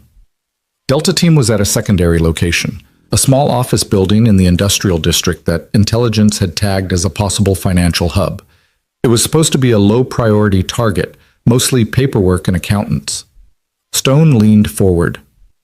Delta, report. Sir, we found a hidden basement level. There's a vehicle down here. Looks like they were preparing to evacuate. And we've got 3 high-value targets trying to access it. They're armed, but haven't engaged yet. Orders? Jack pulled up the Delta Team feed. The camera showed a concrete basement, a black SUV with its engine running, and 3 men in expensive suits holding pistols but looking more like they wanted to surrender than fight. Sarah grabbed the desk, her eyes wide. That's them. That's the Vega brothers. I've been tracking these bastards for 3 years. That's Miguel, Carlos, and Rafael. Stone was already on it. Delta Team, exercise extreme caution. We want them alive. Negotiation first, force only if necessary. Lieutenant Park, Delta Team Commander, responded immediately. Understood. Suspects, this is the police. You're surrounded. Drop your weapons and put your hands on your heads. Through the feed, Jack could see the 3 men exchanging glances. One of them, the oldest, probably Miguel, said something in Spanish. Then, slowly, deliberately, he set his pistol on the hood of the SUV and raised his hands. His brothers followed suit. Suspects are complying, Park reported. We're moving in to secure them now. The command center erupted in controlled celebration, fists pumping, officers embracing, years of frustration and anger channeling into this single moment of victory. Stone allowed himself a tight smile, then immediately returned to business. All teams, continue securing your locations. We need every piece of evidence documented, every suspect processed correctly, no mistakes. By the book. But Jack was focused on something else. On his medical monitor, one of the Delta Team officers showed an elevated heart rate, significantly elevated, beyond what adrenaline should cause. Officer Chen, according to the biometric readout. Delta Team, this is Rowan. Put me through to Officer Chen. A moment later, a young woman's voice came through, slightly breathless. This is Chen. Chen, how are you feeling right now? I'm fine, just excited. We got them. We actually got them. Are you having any chest pain, tightness, difficulty breathing? A pause. Maybe a little tight, but it's just adrenaline, right? Jack's instincts were screaming. Park, get Chen out of that basement now. She might be having a cardiac event. What? She looks fine. Her biometrics say otherwise. Get her topside and get a paramedic on her immediately. To his credit, Park didn't argue. Chen, with me. Now, Thompson, grab the medical kit and meet us at the ground floor. Sir, I'm really okay. That's an order, Chen. Jack watched the monitor as Chen's readings continued to spike. Sarah looked at him questioningly. You think she's having a heart attack? I think she's having some kind of cardiac episode. Could be stress-induced, could be an underlying condition. Either way, she needs immediate attention. 2 minutes later, Park's voice came back, more urgent now. Rowan, Chen collapsed as soon as we got her outside. She's unconscious, not breathing right. Jack's training kicked in instantly. Thompson, you there? Right here. Check her pulse. Carotid, not wrist. Checking. I've got a pulse, but it's weak and irregular. Okay, she's in cardiac arrest. Start CPR immediately. 30 compressions, 2 breaths, standard protocol. Park, call for emergency transport code 3. She needs a hospital now. Through the feed, Jack could see Thompson working on Chen, performing chest compressions with the steady rhythm Jack had drilled into him during training. Other Delta Team officers stood around, some looking scared, some looking helpless. This was the reality of police work. Sometimes the danger didn't come from bullets. Thompson, how are you doing? Jack kept his voice calm, authoritative. Thompson needed confidence right now, not panic. I'm doing it just like you taught us. Compressions are good. She's getting air. Perfect. Keep going. Don't stop until the paramedics arrive. Stone was already coordinating the ambulance. ETA 3 minutes on emergency medical. Jack pulled up Chen's personnel file. 24 years old, passed all her physicals, no known heart conditions. But stress and adrenaline could trigger events in people with undiagnosed conditions. The human body was fragile in ways that surprised people. 1 minute out, Stone announced. Thompson, stay with her. You're doing great. Her lips are getting some color back. Is that good? That's very good. Means you're getting oxygen to her brain. Keep going. The paramedics arrived and took over, loading Chen onto a stretcher and into the ambulance with practiced efficiency.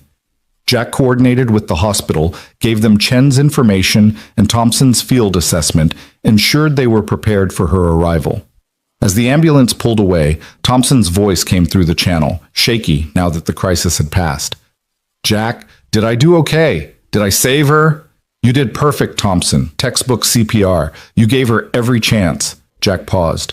And you did it under pressure, with people watching, in a situation where every second counted. Your partner would be proud. There was a long silence, then a quiet thank you that carried the weight of months of guilt and grief finally beginning to lift. The rest of the operation proceeded without incident. All teams secured their locations, processed suspects, cataloged evidence. By late afternoon, the full scope of what they'd accomplished became clear. 7 major Vega cartel locations shut down, 43 arrests, including the 3 brothers themselves, and seizures totaling millions of dollars in drugs, weapons, and cash. It was a devastating blow to one of the region's most dangerous criminal organizations. More importantly, only one officer had been seriously injured, Officer Chen, who the hospital reported was stable and expected to make a full recovery. The gunshot suspect Thompson had treated was also stable and in custody. Given the scale of the operation, it was almost miraculous. Stone gathered the command center staff as the last teams returned to base. I want to say something before we all go home. What we did today, what you all did, this is the kind of operation that changes things. We didn't just arrest some criminals. We dismantled an organization that has killed 40+ people in this state alone. We shut down a pipeline that was poisoning our communities, and we did it smart, we did it safe, and we brought everyone home. He looked directly at Jack.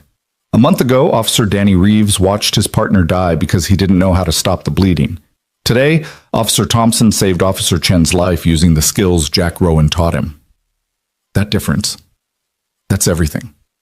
That's why we do this job, not just to catch bad guys, but to protect each other, to make sure we all get to go home to our families. The room broke into applause. Jack felt deeply uncomfortable with the attention, but Sarah squeezed his shoulder and whispered, "Take the win. You earned it." As the crowd dispersed, officers heading out to celebrate or decompress or just sleep off the adrenaline crash, Stone approached Jack with a folder. "These are the initial interrogation reports from the Vega brothers. Thought you might want to see them." Jack opened the folder, scanning the documents. Miguel Vega, the oldest brother and operational leader, had already started talking, trying to cut a deal. And there, in his statement, was a name Jack recognized: Detective Luis Santos. The officer who'd been in charge of Rebecca's murder investigation 6 years ago. The one who'd declared it a cold case after 6 months.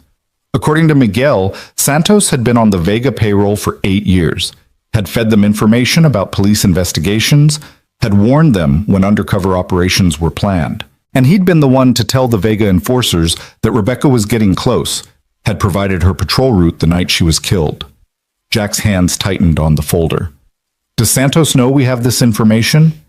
Not yet. We're bringing him in tomorrow morning. Federal charges, conspiracy to commit murder, racketeering, the whole package. Stone met Jack's eyes. I know this is personal for you. If you want to be there when we arrest him. No. Jack handed the folder back. That's your job, not mine. I'm not a cop. I'm not looking for revenge. Just justice? Something like that. Stone studied him for a moment. You know, when I first approached you about this, I wasn't sure you'd actually go through with it. Thought maybe you'd train the team and then back out when things got real. I'm glad I was wrong. I made a commitment. I keep my commitments. You did more than that. You changed how this department operates. The training you developed, the protocols you put in place, we're implementing them department-wide. Every officer is going to go through your combat medicine course now. It's mandatory. Jack felt a strange mixture of pride and discomfort. That's good. That's what matters. And the operation itself, your tactical input, your calm under pressure, the way you handled the Chen situation. Command wants to offer you a permanent consulting position. Regular training duties, tactical advisory role, good pay. No. The word came out harder than Jack intended. I told you from the start, Captain, when this operation was done, I was done. I have a daughter waiting for me at home. That's where I belong. Stone nodded slowly. I understand.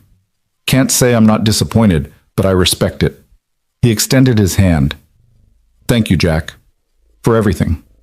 You helped us get justice for Rebecca, for all the Vega victims, and you gave this department tools that will save lives for years to come. That's a hell of a legacy. Jack shook his hand. Take care of your people, Captain. Make sure they keep training, keep sharp. Don't let them get complacent. I won't. Sarah was waiting by the exit, still moving carefully, but looking better than she had in weeks. The satisfaction of seeing the Vega brothers in custody had brought color back to her face, life back to her eyes. You heading out? She asked. Yeah. Long day. Jack, I wanted to say, what you did here, it was more than just training. You gave these officers confidence. You made them believe they could handle anything. That's not something you can teach from a manual. They already had it in them. I just helped them find it. Always so humble. She smiled. For what it's worth, I think Rebecca would be proud of you. Not just for taking down the people who killed her, but for the way you did it, with honor, with purpose, without losing yourself to anger. Jack thought about that. I almost did lose myself to it. 6 years ago, when she died, I wanted to hunt them down myself. Use everything the army taught me to make them pay. If I hadn't had Ella to think about, I might have done it. But you didn't. You chose to be a father instead of a soldier. That takes a different kind of courage. And now? Now you gotta be both, for a little while anyway. Sarah's expression turned serious. Are you really done? No more consulting, no more training? I'm really done. This was always temporary, a way to finish something Rebecca started to help good people stay safe. But my life is in Cedar Ridge now. With Ella, that's where I need to be. She's lucky to have you. I'm lucky to have her. They stood there for a moment, two people bound by violence and survival, by the strange intimacy that comes from saving and being saved. Then Sarah pulled him into a careful hug, mindful of her still healing side. Thank you, she whispered. For my life. For everything. You're welcome. Stay safe, Detective. You too, Jack Rowan. The drive home took longer than usual. Jack deliberately took the scenic route, needing time to decompress, to process everything that had happened. The operation had been a success by every metric, but he felt strangely hollow. Justice had been served, Rebecca's killers identified and arrested, the Vega cartel dismantled. It should have felt like closure. Instead, it felt like an ending, but not the one he'd expected. He'd spent 6 years trying to forget who he'd been, trying to bury the soldier and the medic and become just a father, just a normal man living a normal life. But the last month had proven that person was still there, would always be there. A part of him he couldn't erase no matter how far he ran. The question was, what did he do with that now? Ella was at the kitchen table when he arrived, working on a science project with Margaret sitting beside her. Jack had called his mother-in-law that morning before the operation just in case. She'd driven up immediately, had stayed with Ella all day. Now she looked up at Jack with eyes that understood everything he didn't say. Daddy! Ella jumped up and ran to him. Grammy came to visit. I see that. Jack hugged her tight, feeling the simple, solid reality of her in his arms. This was what mattered. This was what was real. Margaret stood and moved to the living room, giving them space but keeping watch. She was a good woman, Jack thought. Rebecca had inherited her strength from somewhere. How was your day, sweetheart? Jack asked, setting Ella back down. Good. We learned about photosynthesis. Did you know plants can make their own food from sunlight? That's so cool. She grabbed his hand. How was teaching? It was good. We finished a big project today. Very successful. Are you going to keep teaching? Jack looked into his daughter's eyes, Rebecca's eyes, and saw trust there, uncomplicated and complete. No, baby. I'm done now. Back to regular work. Back to being home every night. Oh, she processed this. I liked that you were teaching. You were happy. The observation startled him. I was happy? Yeah, like more than usual. You smiled more. You seemed like, she searched for the word, like you seemed like you. Later, after Ella was in bed, Jack sat with Margaret on the porch, both of them holding coffee cups and watching the stars emerge. She's perceptive, Margaret said quietly. Always has been. Too perceptive sometimes. Jack, can I ask you something? Of course. Are you really done? Or are you just telling yourself that because you think it's what you should do? Jack was quiet for a long moment. I don't know. A month ago, I would have said I was done with that life forever. Now, I'm not sure anymore. What changed? I saved Sarah's life, trained those officers, helped take down the people who killed Rebecca. And it felt right, natural, like I was doing what I was supposed to be doing. He turned to look at her. But I have Ella. I can't keep putting myself in dangerous situations, can't keep being that person and still be the father she needs. Margaret set down her coffee cup. You know what Rebecca used to say? She said you could be a warrior and a father at the same time. That those things weren't opposites, they were complementary. You protect your family by being strong, by being skilled, by being someone who can handle danger when it comes. But she died being a warrior. No, she died being a cop. There's a difference. Margaret's voice was firm. She died protecting people, stopping bad guys, making the world safer. And yes, it cost her everything. But she chose that life knowing the risks because it mattered to her. You choosing to walk away from it, that's valid too. But don't walk away because you're afraid. Walk away because it's genuinely what you want. Jack thought about Officer Thompson performing CPR on Chen, thought about Danny Reeves finally finding redemption in training, thought about Sarah alive in a hospital bed instead of dead in a wrecked car. I don't know what I want, he admitted. Then don't decide tonight. Just keep the door open, that's all I'm saying. Margaret stood, patted his shoulder. I should go. Long drive back, but Jack, today, whatever you did, I'm proud of you. And Rebecca would be too. After she left, Jack sat on the porch for a long time, thinking about choices and consequences, about duty and family, about the space between who he'd been and who he wanted to become. His phone buzzed, a text from Captain Stone. Santos arrested, confessed to everything, full cooperation, thought you'd want to know. Another text, this one from Danny Reeves. Chen's awake, she's going to be fine. Thompson saved her life, just like you taught him. Thank you. Jack stared at the messages, feeling something shift inside him. He'd told Stone he was done, had meant it, had been ready to walk away forever. But maybe Margaret was right. Maybe this wasn't about choosing between being a warrior and being a father. Maybe it was about finding a way to be both. He looked up at the stars, at the vast, indifferent universe that had taken Rebecca from him and given him Ella, that had led him to that highway on that stormy night, that had brought him full circle to this moment. What do you think, Beck? He whispered to the darkness. What should I do? The stars didn't answer. They never did. But somewhere in his heart, in the place where Rebecca still lived, Jack thought he knew what she'd say. Do what matters. Help people. Stay true to who you are.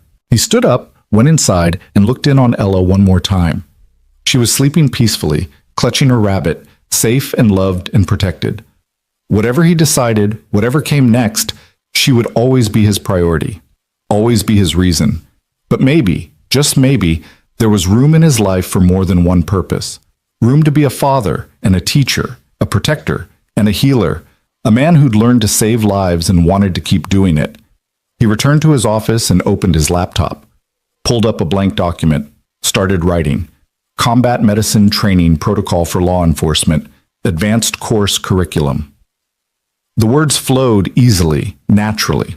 Jack worked through the night, designing a more comprehensive program, one that could be implemented across multiple departments, that could train not just officers, but paramedics, security personnel, anyone who might need to save a life under pressure. When dawn broke, he had 30 pages of detailed curriculum, complete with practical exercises, assessment criteria, and equipment recommendations. It was good work, important work, work that mattered. Jack saved the document, sent it to Captain Stone with a brief note. For when you're ready to expand the program. No charge. Just make sure they learn it right. Then he closed the laptop, made breakfast for Ella, and got ready for a normal day. Construction work, homework help, dinner, bedtime stories. But he kept his tactical gear packed, kept his medical kit updated, kept his skills sharp, just in case. Because Jack Rowan had learned something important over the last month. You could choose to walk away from the fight, but you couldn't choose for the fight to walk away from you. And when it came, when someone needed help, when lives hung in the balance, he wanted to be ready. Not as a soldier, not as a cop, but as someone who'd learned to save lives and refused to let that knowledge go to waste. As someone who understood that true strength wasn't about fighting. It was about knowing when to fight, when to teach, when to heal, and when to simply be present for the people who needed you most. Jack Rowan was done being a soldier, but he would never be done being a protector. And maybe, he thought, as he watched Ella eat her cereal and chatter about her day, that was enough. 2 weeks after the Vega operation, Jack was replacing rotted deck boards on the Henderson place when his phone rang. He didn't recognize the number, almost let it go to voicemail, but something made him answer. Mr. Rowan, this is Chief Amanda Wells from the Riverside Police Department. Captain Stone gave me your number. I hope I'm not interrupting. Jack wiped the sweat from his forehead, looking out at the view from the Hendersons' property, pine trees stretching to the horizon, the kind of peaceful scene that made you forget the world had dark corners. Not interrupting. What can I do for you, Chief? I heard about the training program you developed, about what happened with the Vega operation. I'd like to hire you to train my department. We're smaller than the state police, only 40 officers, but we've had 2 line-of-duty deaths in the last 3 years. Both were situations where better medical training might have made a difference. Jack set down his hammer. This was the 3rd call like this in 2 weeks. Word was spreading about what he'd done, about the curriculum he'd developed, about Officer Chen surviving, because Thompson knew what to do. Chief, I appreciate the interest, but I'm not really taking on new clients. The Vega operation was a special circumstance. Mr. Rowan, one of those officers who died was 23 years old, fresh out of the academy. He bled out from a leg wound while his partner tried to stop it with his bare hands. The other was a veteran, 15 years on the force, heart attack during a pursuit. Nobody knew CPR well enough to help him. Her voice was steady, but Jack could hear the pain underneath. I don't want to make that call to another family. I don't want to tell another wife her husband isn't coming home because we weren't prepared. Jack closed his eyes. He'd known this would happen. Success breeds attention. Attention breeds requests. Requests breed obligations. He told himself he was done, had meant it, but every call chipped away at that resolution. Because how did you say no to saving lives? Let me think about it, he said finally. Give me a few days. That's all I ask. Thank you, Mr. Rowan. That evening, after Ella was asleep, Jack sat in his office staring at the wall of memories. His silver star hung there beside Rebecca's academy photo, surrounded by commendations and unit photos and all the artifacts of a life he'd tried to leave behind. His phone showed 6 missed calls from other departments, 3 emails requesting training, and a voicemail from a hospital asking if he'd consider teaching their emergency room staff. The door creaked open behind him. Ella stood there in her pajamas, clutching her rabbit, her hair messy from sleep. Daddy, you okay? Jack turned, forced a smile. I'm fine, sweetheart. Just thinking. Why aren't you asleep? I heard you talking on the phone earlier. You sounded sad. She padded over and climbed into his lap, something she'd been doing less and less as she got older. Are people asking you to teach again? Yeah, a lot of people. Do you want to? It was such a simple question, but it cut right to the heart of everything Jack had been wrestling with. Did he want to? That was the problem. Part of him did. Part of him had come alive during those weeks training officers, planning operations, using skills he'd thought were gathering dust. Part of him had felt purpose again, had felt like he was making a real difference.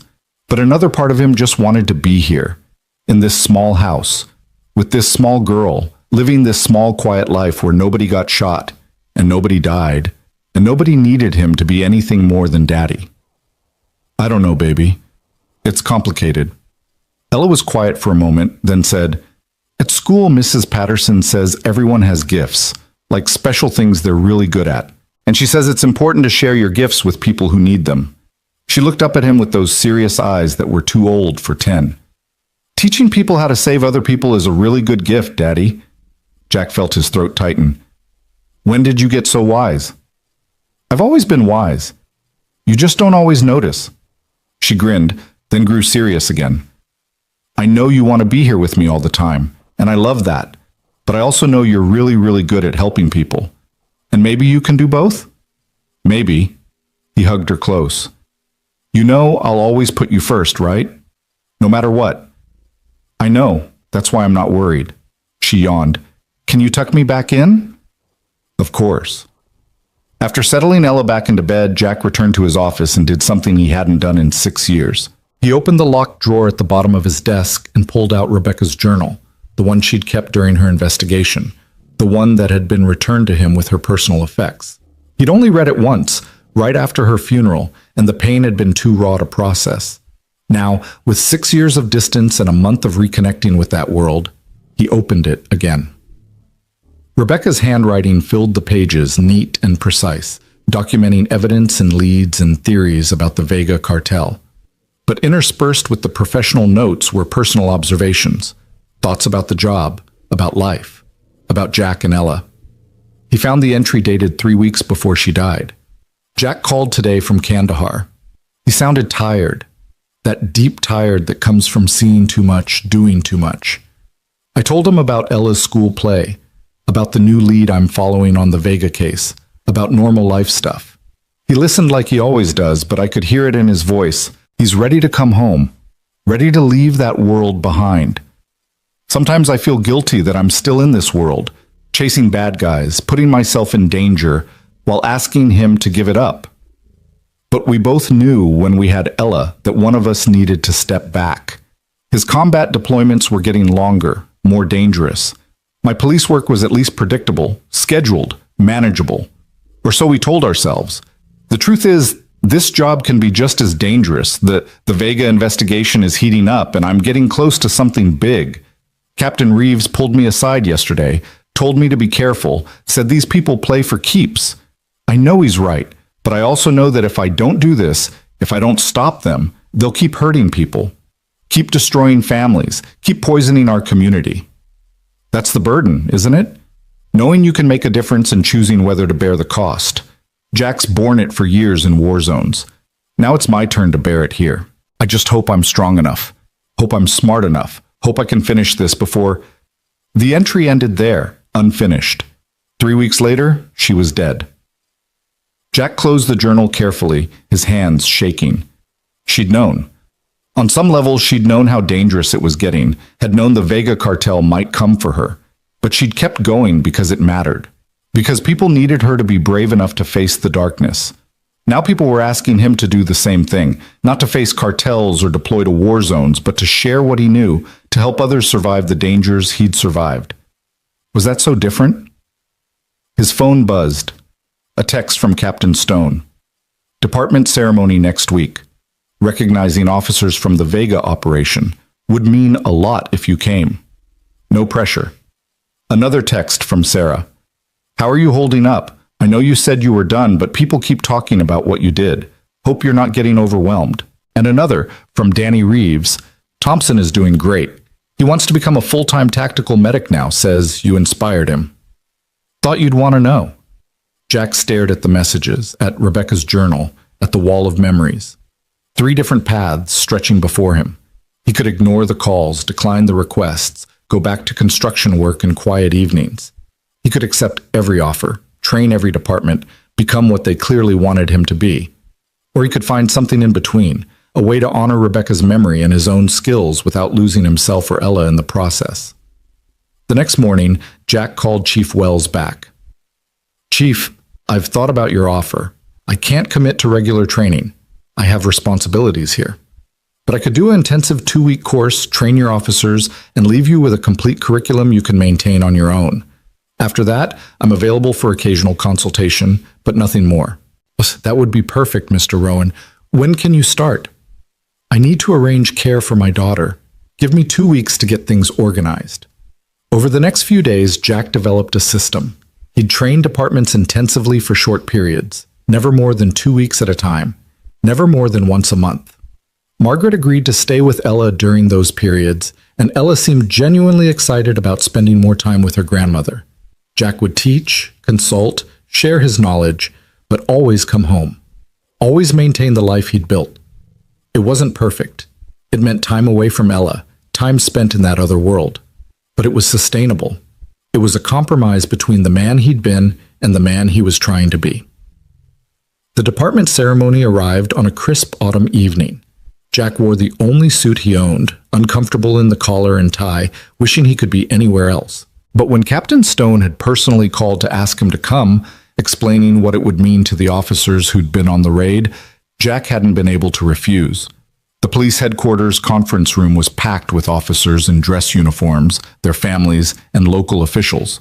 Jack stood near the back, trying to be inconspicuous, but people kept approaching him, shaking his hand, thanking him for the training. It was overwhelming and humbling in equal measure.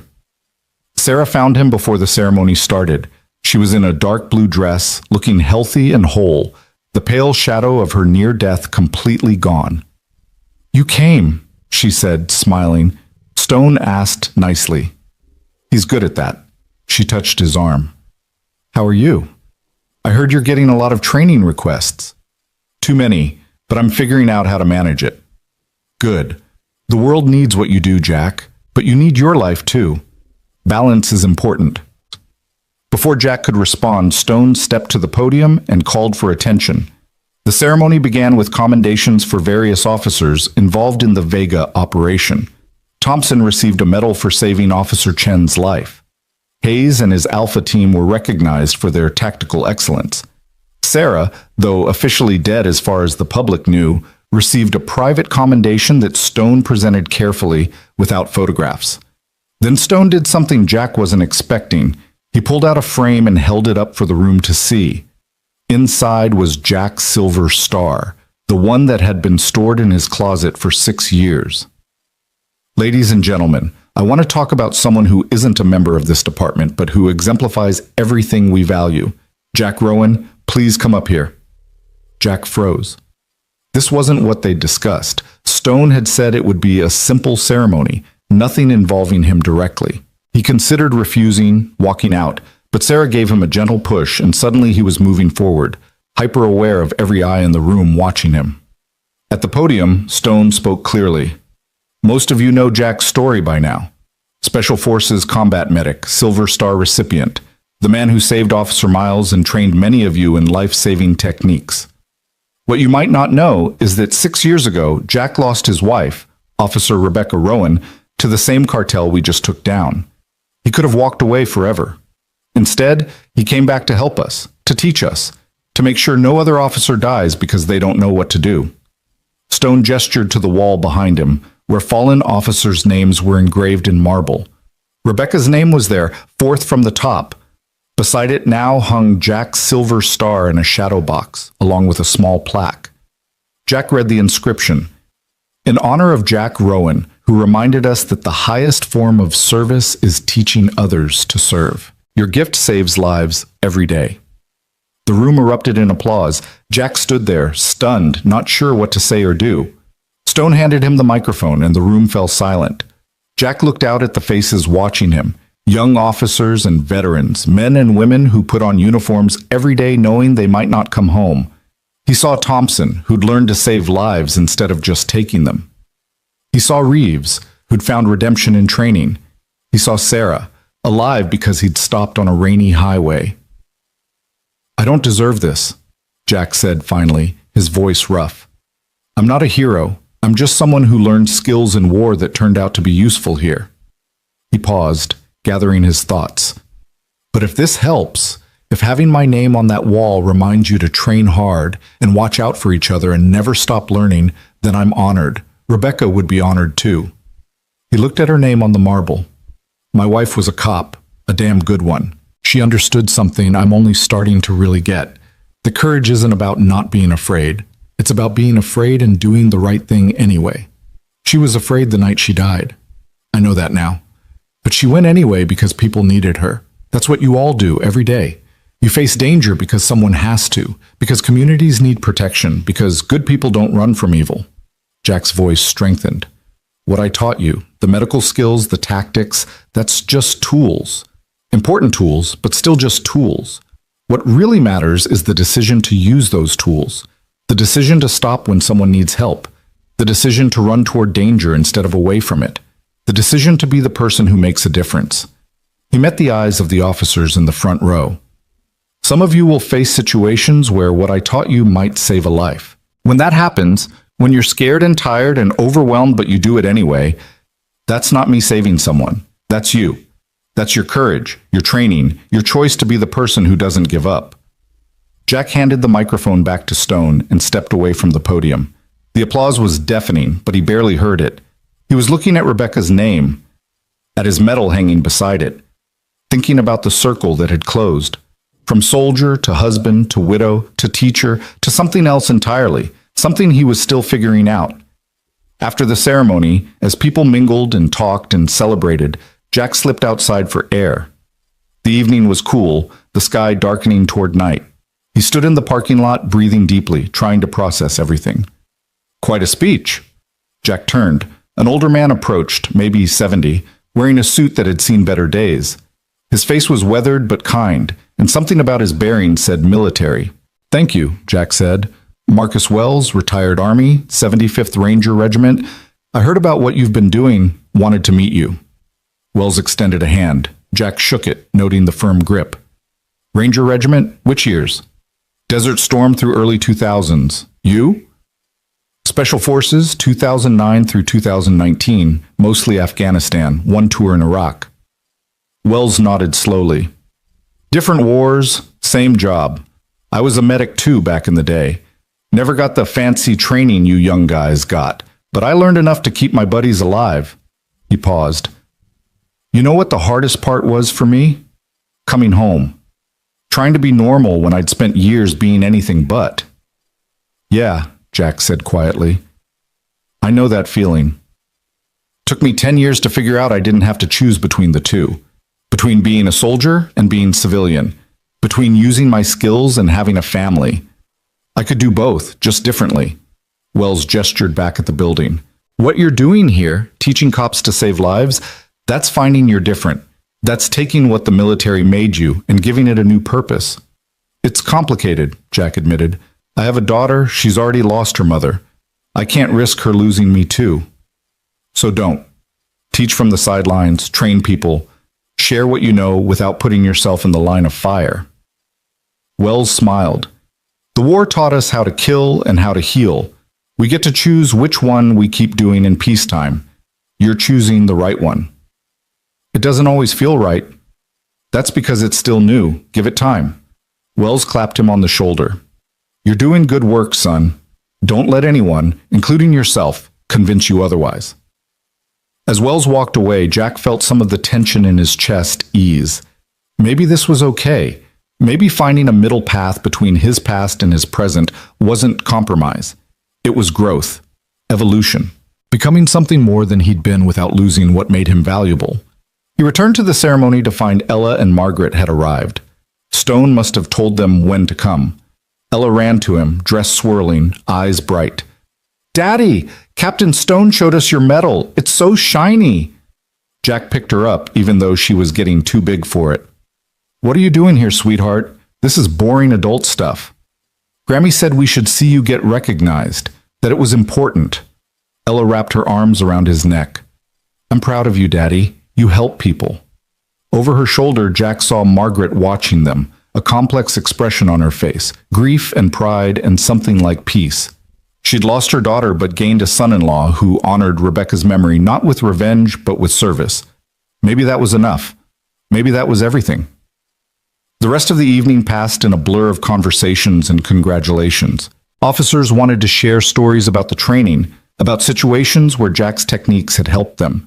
A young cop named Williams pulled him aside and showed him a photo of his newborn daughter. "I responded to a car accident last week," Williams said. "Driver was trapped, bleeding from a head wound. I used your techniques, pressure points, wound packing, kept him stable until the ambulance arrived. Doctor said I saved his life, Shem." He looked at the baby photo. "That man gets to meet his daughter now because of what you taught me. So thank you. Really." Jack accepted the thanks, but inside he was thinking, "I didn't save that man. Williams did. I just gave him the tools. The courage was his own." Late in the evening, after most people had left, Jack stood with Stone and Sarah in the nearly empty conference room. "That went well," Stone said. "The officers really respect you, Jack. They respect results. Thompson saving Chen, Williams saving that driver, that's what matters." Sarah smiled. "You're never going to be comfortable with praise, are you?" "Not particularly." "Well, get used to it. You're going to be hearing a lot more of it." Stone pulled out a folder.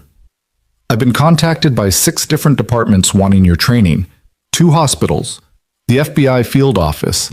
Hell, even the fire department wants to talk to you about tactical emergency medicine." Jack felt the walls closing in. "That's too much, Captain. I told you. I know what you told me. And I'm not saying you have to accept every request, but you need to understand the impact you're having. The curriculum you developed isn't just helping individual officers. It's changing how departments think about tactical medicine. It's saving lives in ways we won't even know about for years." "Stone's right," Sarah added. "What you're doing matters, Jack. Really matters." Jack looked at his medal on the wall, at Rebecca's name beside it. He thought about Ella at home, about the life he'd built, about the balance he was trying to maintain. "I'll do what I can, but on my terms.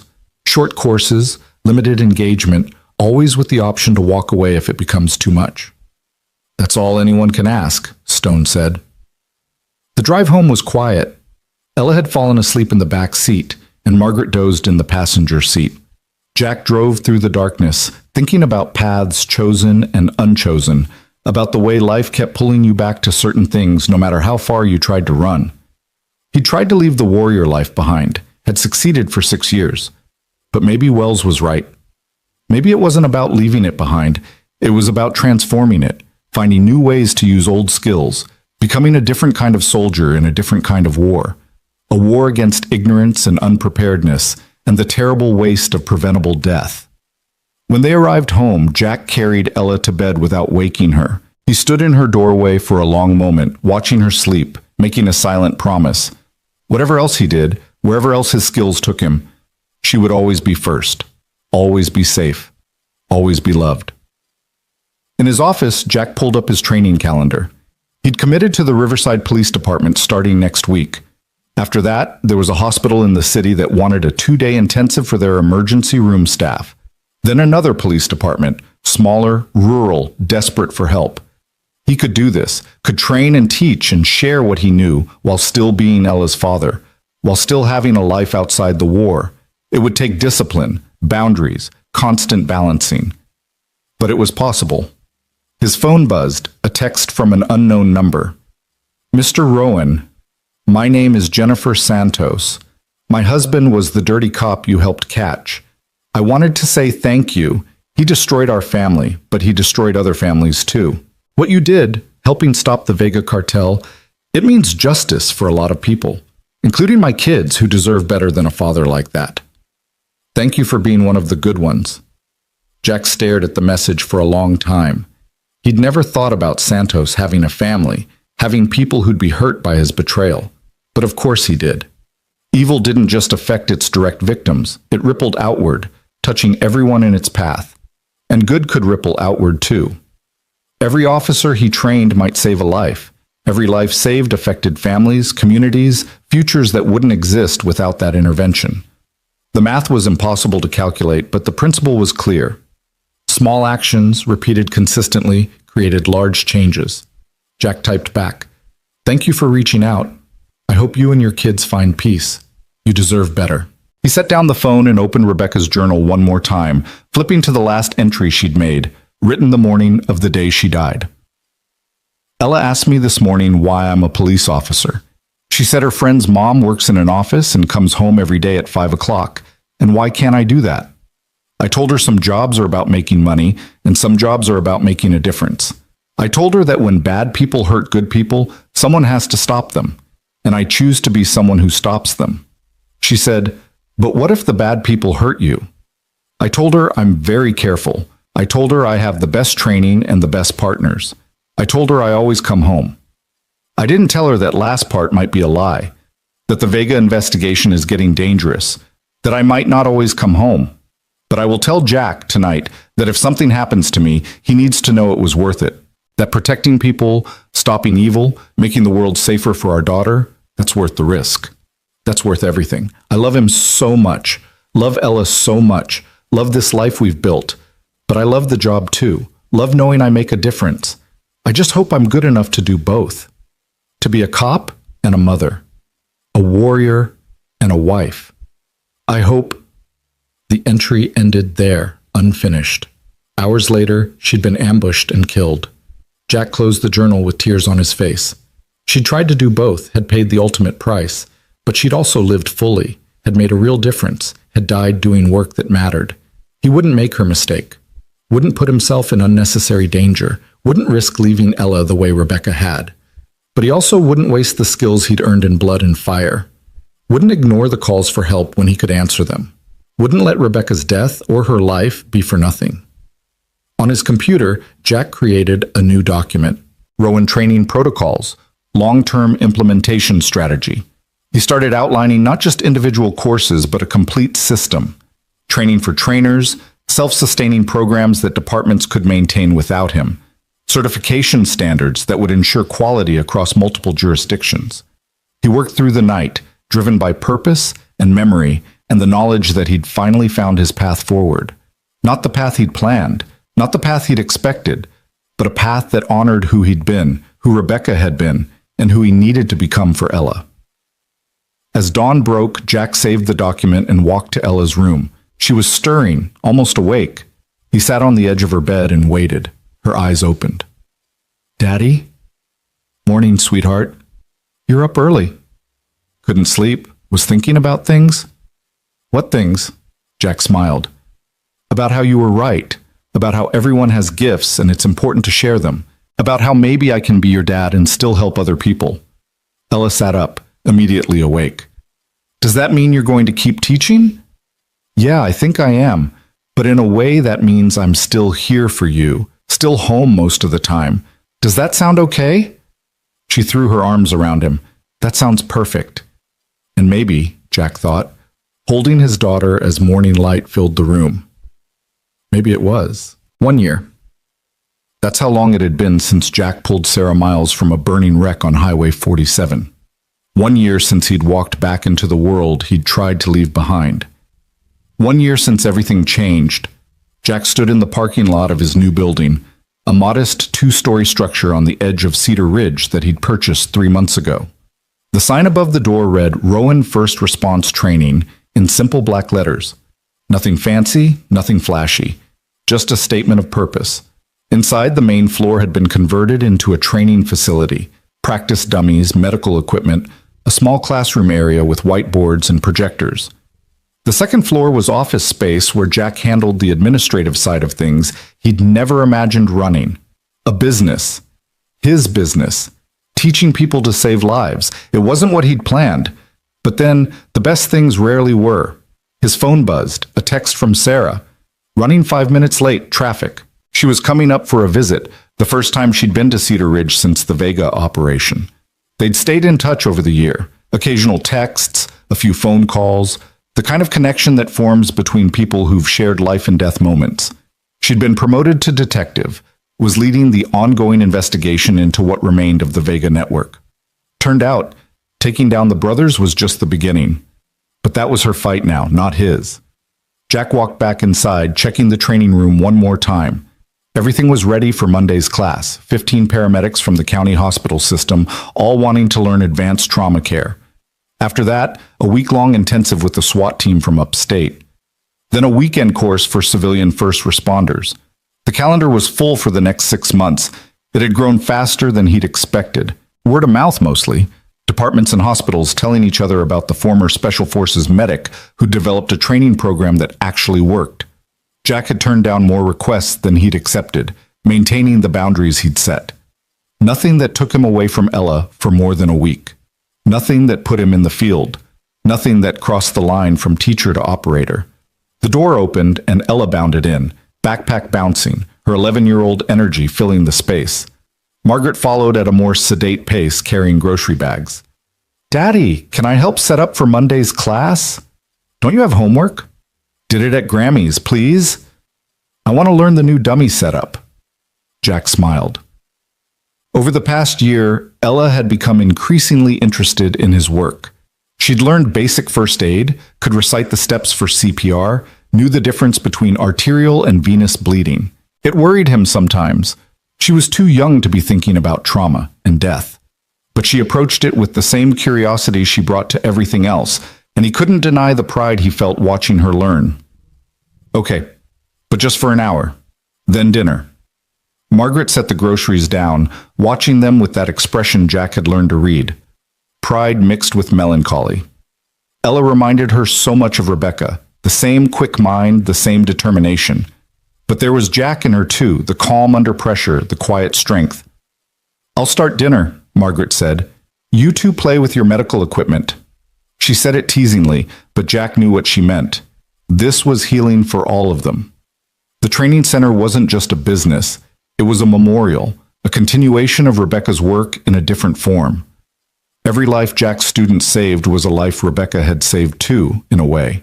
Her investigation, her sacrifice, had led to the Vega takedown, which had led to Jack's involvement, which had led to this. Everything connected. Everything mattered. 20 minutes later, Sarah's car pulled into the parking lot. Jack watched through the window as she got out, moving with the easy confidence of someone who'd fully recovered from her injuries. She wore jeans and a casual jacket, her detective's badge visible on her belt. Some things never changed. Ella saw her and ran to the door. "Sarah!" They'd met several times over the past year, and Ella had taken to Sarah immediately. Maybe it was the uniform, the connection to Rebecca. Or maybe it was just that Sarah treated Ella like a person, not a child to be talked down to. "Hey kiddo, you've grown like 6 inches since I last saw you." 4 inches, Ella corrected. "Daddy measures me on the wall at home. Want to see the new training setup?" "Absolutely." Papa Jack joined them as Ella led Sarah through the facility, explaining everything with the enthusiasm of a born teacher. "This is where we practice tourniquets, and this is the wound packing station. You have to get the gauze really deep in the dummy to stop the bleeding. And this section is for chest seals and airways and all the breathing stuff." Sarah listened attentively, asking questions, genuinely interested. When Ella ran off to help Margaret with dinner, Sarah turned to Jack with raised eyebrows. "She's something else. Rebecca would be so proud." "Yeah." Jack felt the familiar ache that came with Rebecca's name. It was softer now, after a year, but still there. Still real. "She wants to be a paramedic when she grows up, or maybe a doctor.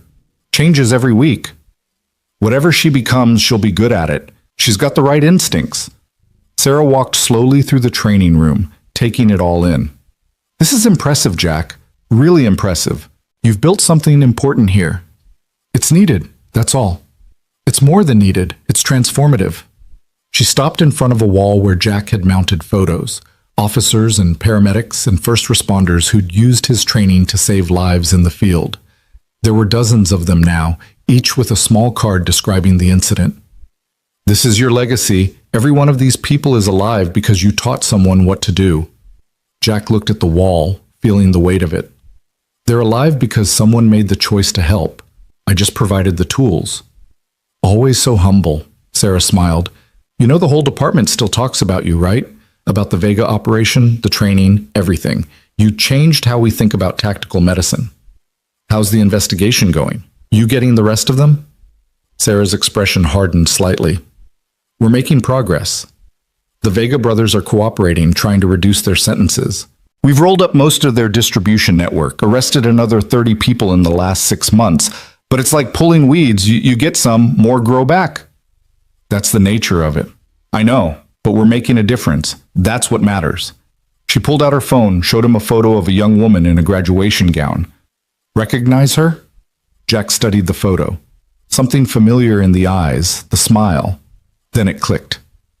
Chen. Officer Chen. Yep.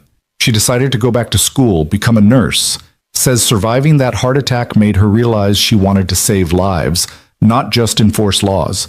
She starts her nursing program next month. That's good. Really good. She wanted me to tell you thank you. Said if you and Thompson hadn't known what to do, she wouldn't be here to make this choice. They were interrupted by Margaret calling them for dinner. The meal was relaxed, comfortable. Ella chattering about school and friends, Margaret asking Sarah about her work, Jack content to listen and eat. This was what family felt like, he realized. Not just blood relations, but people who'd been through fire together and came out the other side. After dinner, after Ella went to do her reading homework, the 3 adults sat on the back deck watching the sun set over the pine forest. Margaret excused herself after a while, leaving Jack and Sarah alone with their coffee. There's another reason I came up here, Sarah said after a long silence. Something I wanted to tell you in person. Jack waited, sensing the weight behind her words. They caught him. The man who actually pulled the trigger on Rebecca. His name is Victor Ruiz, former Vega enforcer. He fled to Mexico after the hit, but the Federales picked him up 3 weeks ago on unrelated charges. Once they identified him, we extradited him. He's in custody now, facing murder charges. Jack's hands tightened on his coffee mug. For 6 years, he'd lived with the knowledge that his wife's killers were out there, unpunished. The Vega brothers had ordered the hit, and they were in prison now, but the actual shooter had remained a ghost, a name without a face. Until now. When's the trial? His voice was steady, but Sarah knew him well enough to hear what lay beneath. 6 months, probably. The evidence is solid. Miguel Vega gave us everything, confirmed Ruiz was the shooter. Plus we have ballistics, witness statements, the whole package. He's going away for life, Jack. No deals, no parole. Jack was quiet for a long time, processing. He'd imagined this moment countless times over the years. The moment they'd catch Rebecca's killer, the moment justice would finally be served. He'd thought he'd feel rage, or satisfaction, or closure. Instead, he felt something more complex. Sadness mixed with relief, grief mixed with acceptance. Thank you for telling me. Thank you for... Do you want to be there for the trial? Did he? Jack thought about sitting in a courtroom, watching the man who'd killed Rebecca. Thought about Ella, about what it would mean to dive back into that pain. Thought about the life he'd built, the peace he'd found. No, he said finally. I trust you to make sure justice is done. I don't need to be there for that. Sarah looked surprised. You're sure? This is the man who took Rebecca from you, from Ella. I know who he is, but sitting in a courtroom watching his trial won't bring her back. Won't change anything. Jack met her eyes. Rebecca's been gone for 6 years. I've spent this last year honoring her memory by doing work that matters, by teaching people to save lives the way she tried to save lives. That's my closure, not revenge, not watching some killer get sentenced. You've come a long way, Sarah said softly. When I first met you, when you pulled me from that car, you were still running from your past. Now, you've made peace with it. I don't know about peace, but acceptance maybe. Understanding that I can't change what happened can only change what happens next. He gestured toward the training center. This is what happens next, teaching, helping, making sure other cops and medics have the skills they need, making sure fewer families have to feel what Ella and I felt. They sat in comfortable silence as darkness fell and stars emerged. Eventually, Sarah stood to leave. You should know, she said. The department wants to do something for the anniversary of the night you saved me. A small ceremony, maybe a plaque. Would you be okay with that? Jack thought about it. A year ago, he would have refused immediately, wanting to stay invisible, wanting to avoid the attention. Now, after a year of teaching and training and watching his students save lives, he understood that sometimes the attention mattered, not for ego, but for inspiration, for showing others what was possible. Okay, but keep it small, and make sure it's about the officers who've used the training, not me. They're the real heroes. Deal. Sarah hugged him goodbye. Take care of yourself, Jack, and that amazing kid of yours. You too, Sarah. Stay safe out there. After she left, Jack walked through the training center one more time, checking equipment, planning Monday's class. His phone buzzed with a text from Danny Reeves. Hey, Jack. Wanted to let you know. I'm officially certified as a tactical medic now, teaching my own classes starting next month. Couldn't have done it without your training. Thank you for giving me a second chance. Jack smiled and typed back. Proud of you. Pass it on. That's how we honor the ones we lost. Another text, this one from Captain Stone. 3 more departments requesting your training curriculum. I'm sending them your way. Hope you're ready for this to keep growing. And another from Officer Williams. Baby's first birthday today. The man I saved in that car accident came to the party, wanted to meet the family of the cop who gave him more time with his own family. Thought you'd want to know your training is still making a difference. Jack read through the messages, feeling the weight and wonder of it. One decision, to stop on a rainy highway, had led to all of this. Had led to the Vega takedown, to the training program, to dozens of lives saved by officers who knew what to do because he'd taught them. Butterfly effect. That's what they called it. Small actions creating large consequences. Margaret appeared in the doorway. Ella's asking for you. Wants you to read with her before bed. I'll be right there. But he stood there a moment longer, looking at the wall of saved lives, thinking about paths taken and untaken, about Rebecca's sacrifice and Sarah's survival and his own journey from soldier to father to teacher. Thinking about how sometimes the worst nights of your life led to the best work of your life. His phone rang. Unknown number. Jack almost ignored it, then decided to answer. Mr. Rowan? My name is Dr. Patricia Chen. I'm Officer Chen's mother. I hope it's okay that I'm calling. The police gave me your number. Of course. How can I help you, Dr. Chen? I wanted to thank you. My daughter tells me you're the reason she survived her heart attack, that you recognized what was happening and got her help in time. Her voice was thick with emotion. She's my only child, Mr. Rowan. If she'd died, I don't know what I would have done. But she's here, she's healthy, she's pursuing her dreams because you taught someone what to do. I needed you to know what that means to our family. Jack felt his own throat tighten. I'm glad she's okay. She's a good officer. She'll make a great nurse. She says you lost your wife, that you understand what it's like to lose someone. I'm so sorry for your loss, Mr. Rowan, but I want you to know that from my family's tragedy averted comes profound gratitude. You gave me more time with my daughter. That's a gift I can never repay. After they hung up, Jack stood in the darkness of his training center, letting the tears come. Happy tears, sad tears, grateful tears. All of it mixed together in the complex emotional calculus of a life lived in service to others. He thought about Rebecca, about the journal entry where she'd written about making a difference, about choosing to be someone who stopped bad people from hurting good people. She'd paid the ultimate price for that choice. But her death had led to the investigation that took down the Vega cartel. Her sacrifice had meaning, had purpose, had ripple effects that continued to spread. And now Jack was creating his own ripples. Every officer trained, every life saved, every person like Officer Chen who got a second chance, those were ripples spreading outward, touching families and communities in ways he'd never fully know. Upstairs, Ella was waiting. Jack climbed the steps to their living quarters, a small apartment he'd built above the training center so he could work and live in the same place, never be far from Ella. She was in her room, already in pajamas, book open on her lap. You took forever, she said, but she was smiling. Sorry, sweetheart, lots of phone calls. He sat on the edge of her bed. What are we reading? Actually, I wanted to ask you something first. She closed the book, her expression serious. Sarah told me about the man who hurt Mommy, that they caught him. Jack's chest tightened. He should have known Sarah would mention it. Yeah, they did. Are you sad?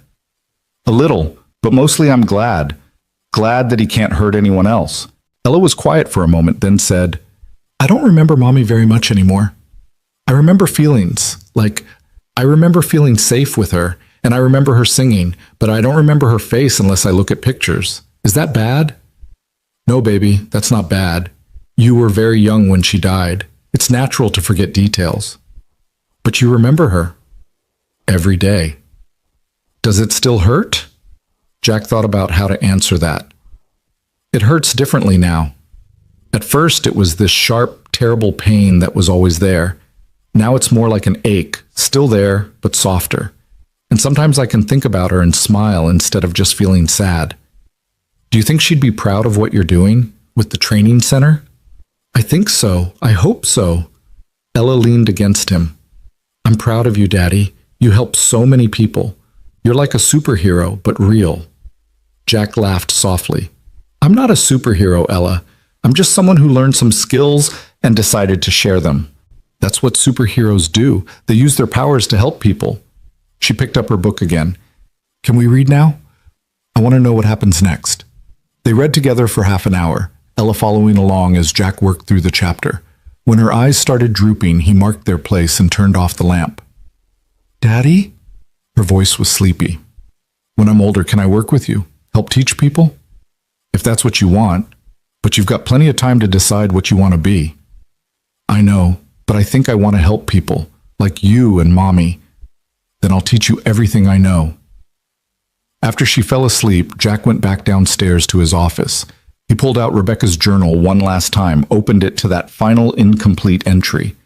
He'd read it so many times over the past year that he had it memorized, but holding the actual book felt important tonight. I just hope I'm good enough to do both. To be a cop and a mother. A warrior and a wife. I hope.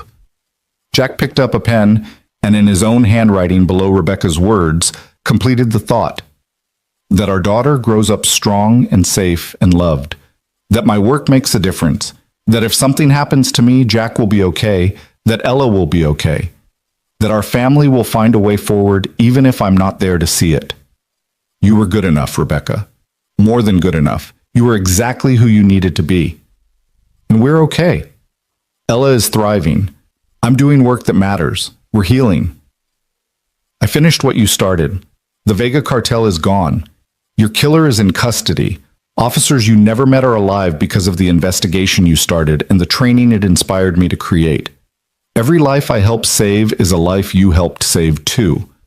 Every officer who goes home to their family is a gift you gave, even though you didn't get to go home to yours. I'm not angry anymore. Not lost anymore. I've found purpose again. Found a way to be both the father Ella needs and the teacher others need. I think you'd be proud of us. I hope you can see what we've built from the ashes of losing you. Rest easy, love. Your family is okay. Your legacy lives on. And I promise, I'll keep watching over Ella. Keep teaching people to save lives. Keep honoring what you stood for. Until we meet again. Jack closed the journal and placed it back in its drawer. He wouldn't need to open it again. The words were part of him now, woven into who he'd become. His phone showed one last message, this one from Margaret. Thank you for including me in this journey. Rebecca would be so proud of the man you've become and the father you are. See you Monday for dinner. I'm bringing Ella's favorite, lasagna. Monday morning arrived bright and clear. Jack was at the training center early, setting up for the paramedic course.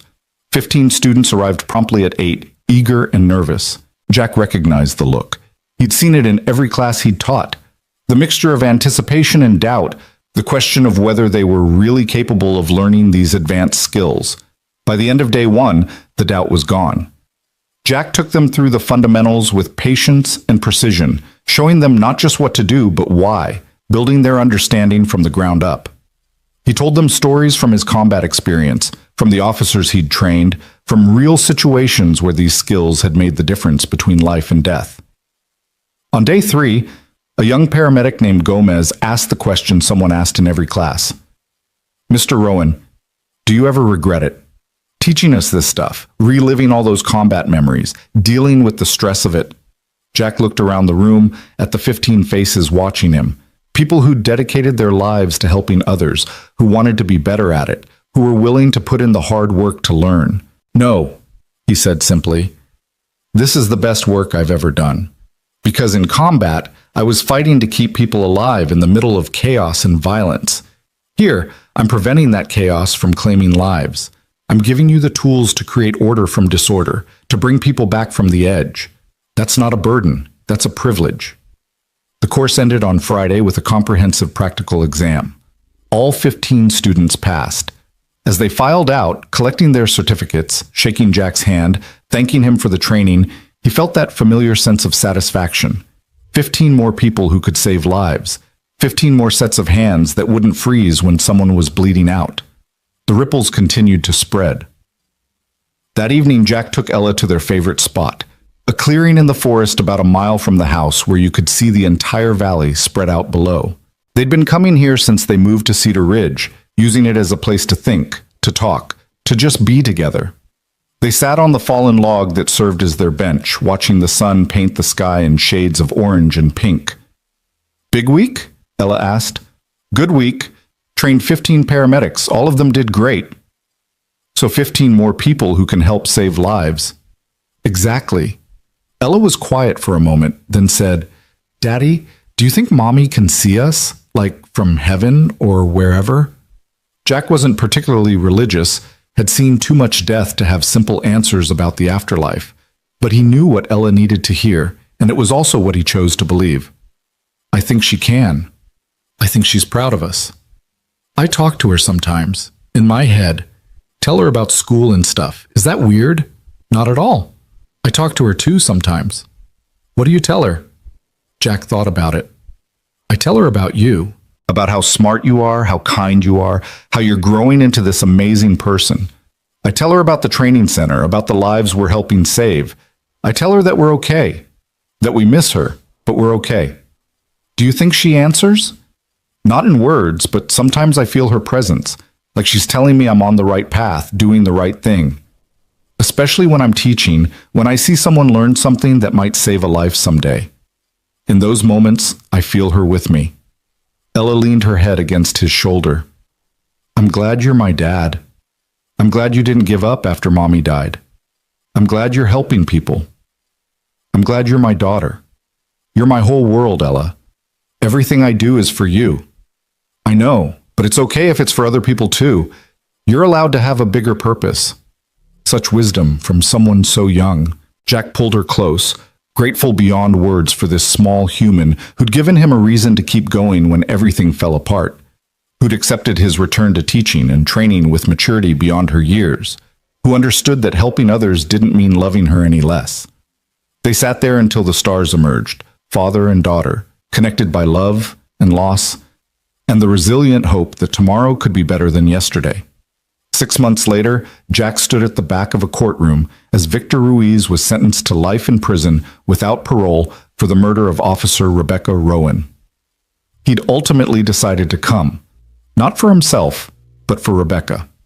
Someone from her family should be there to see justice served. Sarah sat beside him, and Margaret was on his other side. Ella was at school. Jack had decided she didn't need to be part of this, didn't need to see her mother's killer or hear the details of how she died. Some things children should be spared. The judge's words were clear and firm. Mr. Ruiz, you took a dedicated public servant from her family, from her community, from a world that needed her. You will spend the rest of your natural life paying for that crime. May you find, in the decades ahead, some measure of remorse for what you've done. Ruiz showed no emotion as he was led away in chains. Jack felt no satisfaction in watching him go, no sense of victory, just a quiet acknowledgement that this chapter was finally fully closed. Outside the courthouse, reporters crowded around wanting statements. Sarah handled them with practiced ease, giving quotes about justice and closure and moving forward. Jack slipped away with Margaret, avoiding the cameras. How do you feel? Margaret asked as they walked to the car. Relieved, like I can fully let go now. Good. That's good. She squeezed his arm. Rebecca can rest easy. Her killer is behind bars, her investigation brought down a cartel, her husband is doing important work, and her daughter is thriving. That's a legacy to be proud of. That evening, the anniversary ceremony took place at police headquarters. True to Jack's request, it was small, just the department and a few key people. But what started small grew in significance as officer after officer stood up to share their story. How the training had saved a life. How they'd used Jack's techniques in the field. How they'd felt confident instead of helpless when crisis struck. Danny Reeves, now a certified tactical medic running his own training programs, spoke about Martinez and redemption and second chances. Officer Thompson talked about saving Officer Chen and how that moment had changed his entire career. Sarah described the night Jack pulled her from that burning car and how everything that came after, the investigation, the raids, the lives saved, traced back to that one decision to stop and help.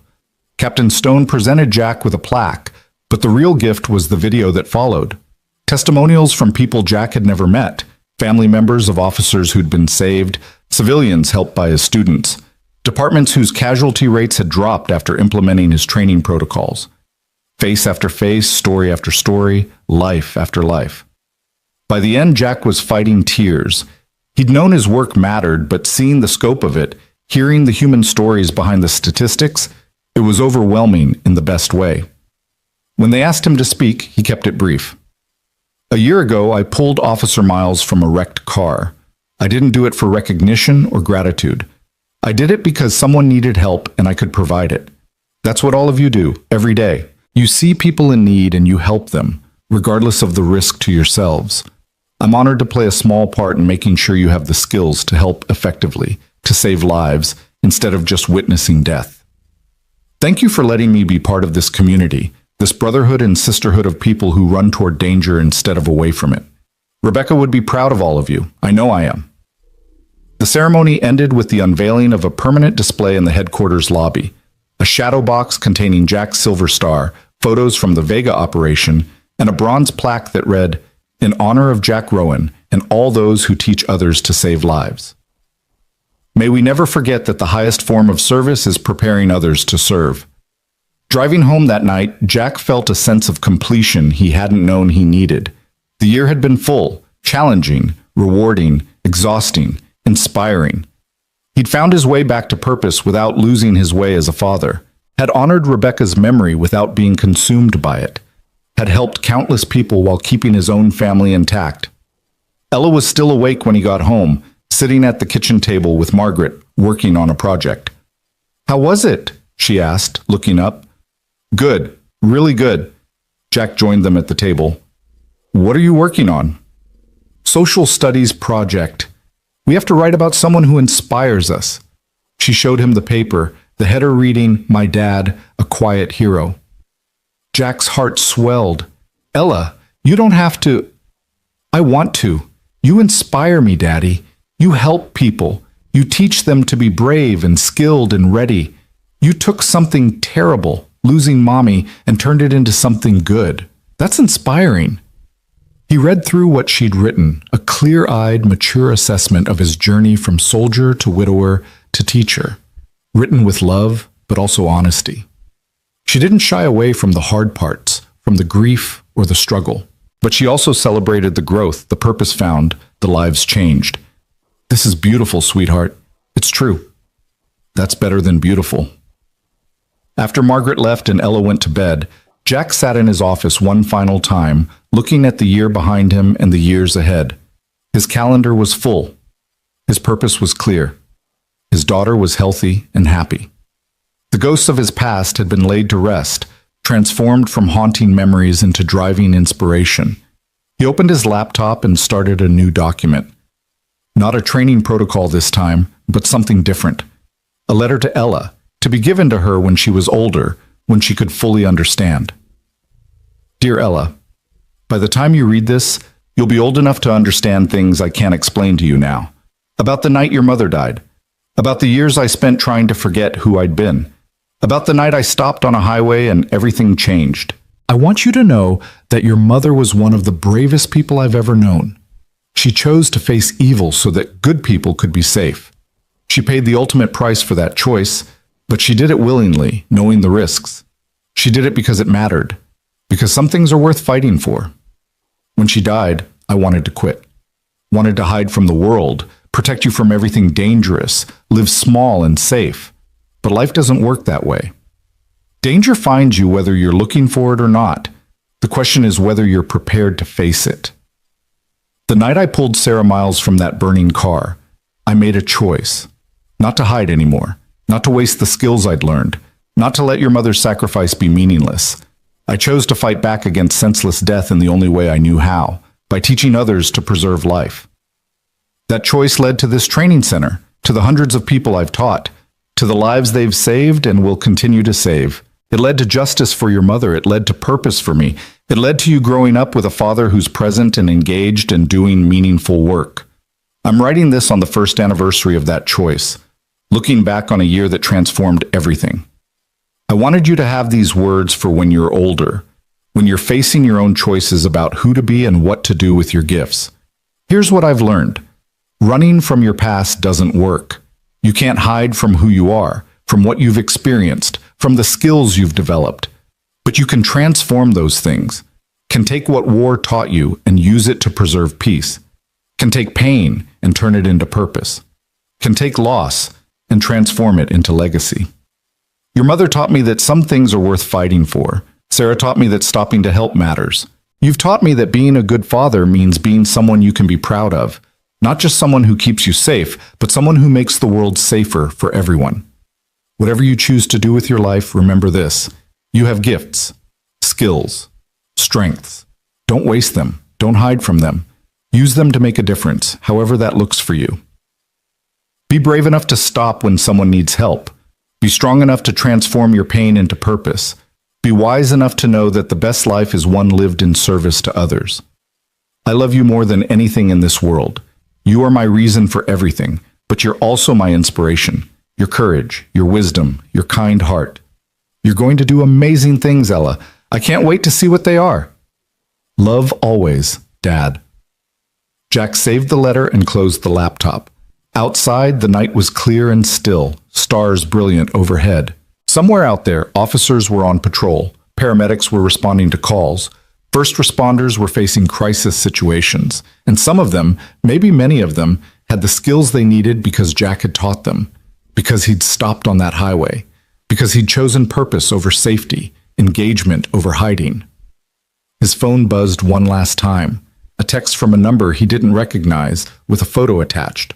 The photo showed a young man in a hospital bed, smiling, surrounded by family. The message read, "Mr. Rowan, you don't know me, but I'm the man Officer Williams saved last year using your training. I just became a grandfather.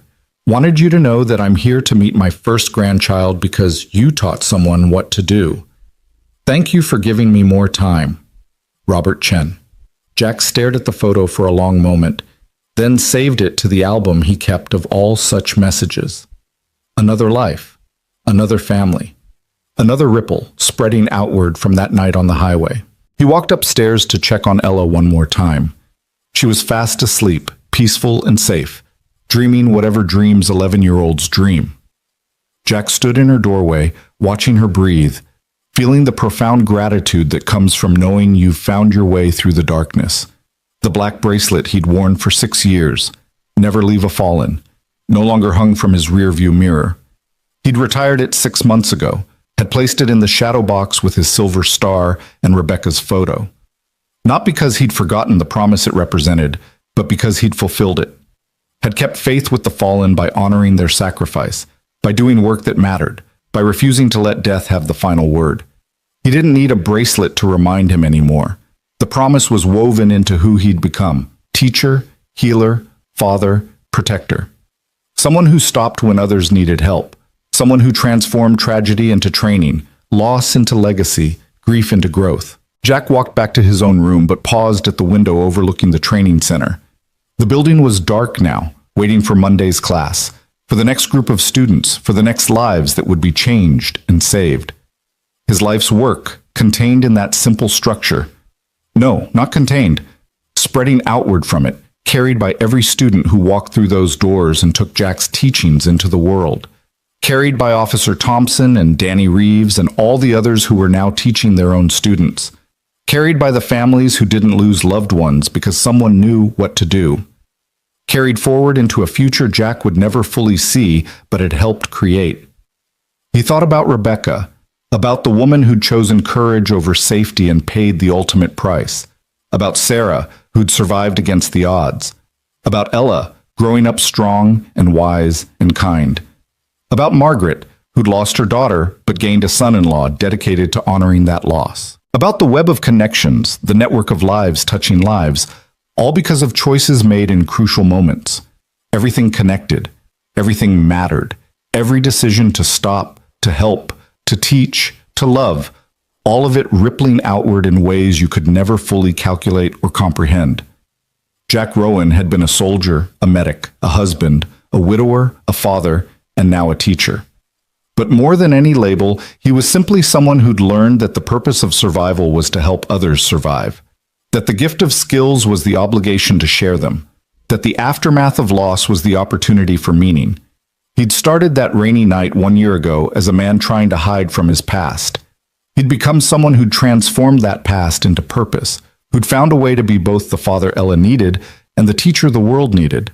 And in doing that, he discovered something profound. You don't have to choose between taking care of your family and taking care of the world. Sometimes the best way to protect the people you love is to make the world around them safer for everyone. Jack climbed into bed, exhausted but content, and let sleep take him. His dreams were peaceful for the first time in years. No nightmares of combat or loss, just quiet images of the training center, of students learning, of lives being saved in emergency rooms and patrol cars and accident scenes across the country. In the morning, he'd wake up and start again. More classes to teach, more students to train, more lives to impact in ways both seen and unseen. The work would continue, the ripples would spread, the legacy would grow. But tonight, Jack Rowan slept the sleep of a man who'd found his way home, not to a place, but to a purpose, who'd discovered that the highest form of service wasn't fighting or teaching or saving lives, but simply being present when you were needed and prepared when the moment came. He'd kept his promise. He'd never left the fallen behind. He'd honored Rebecca's sacrifice by refusing to let death win, by choosing life and purpose and meaning over grief and hiding and fear. And in doing so, he'd found something he never expected: peace. Not the absence of pain, but the presence of purpose strong enough to transform that pain into something beautiful. The stars wheeled overhead, indifferent and eternal. Below them, in a small house in Cedar Ridge, a father slept beside his daughter's room, both of them safe, both of them loved, both of them part of a story that was larger than themselves, a story of courage and sacrifice and the unbreakable human capacity to find light in darkness. The story of a single dad who found a dying cop and in saving her life, saved his own. The story of a warrior who became a teacher. The story of a man who learned that the greatest strength isn't the ability to fight, but the wisdom to know when to fight, when to teach, when to heal, and when to simply be present for the people who need you most. And in the end, that was enough. That was everything.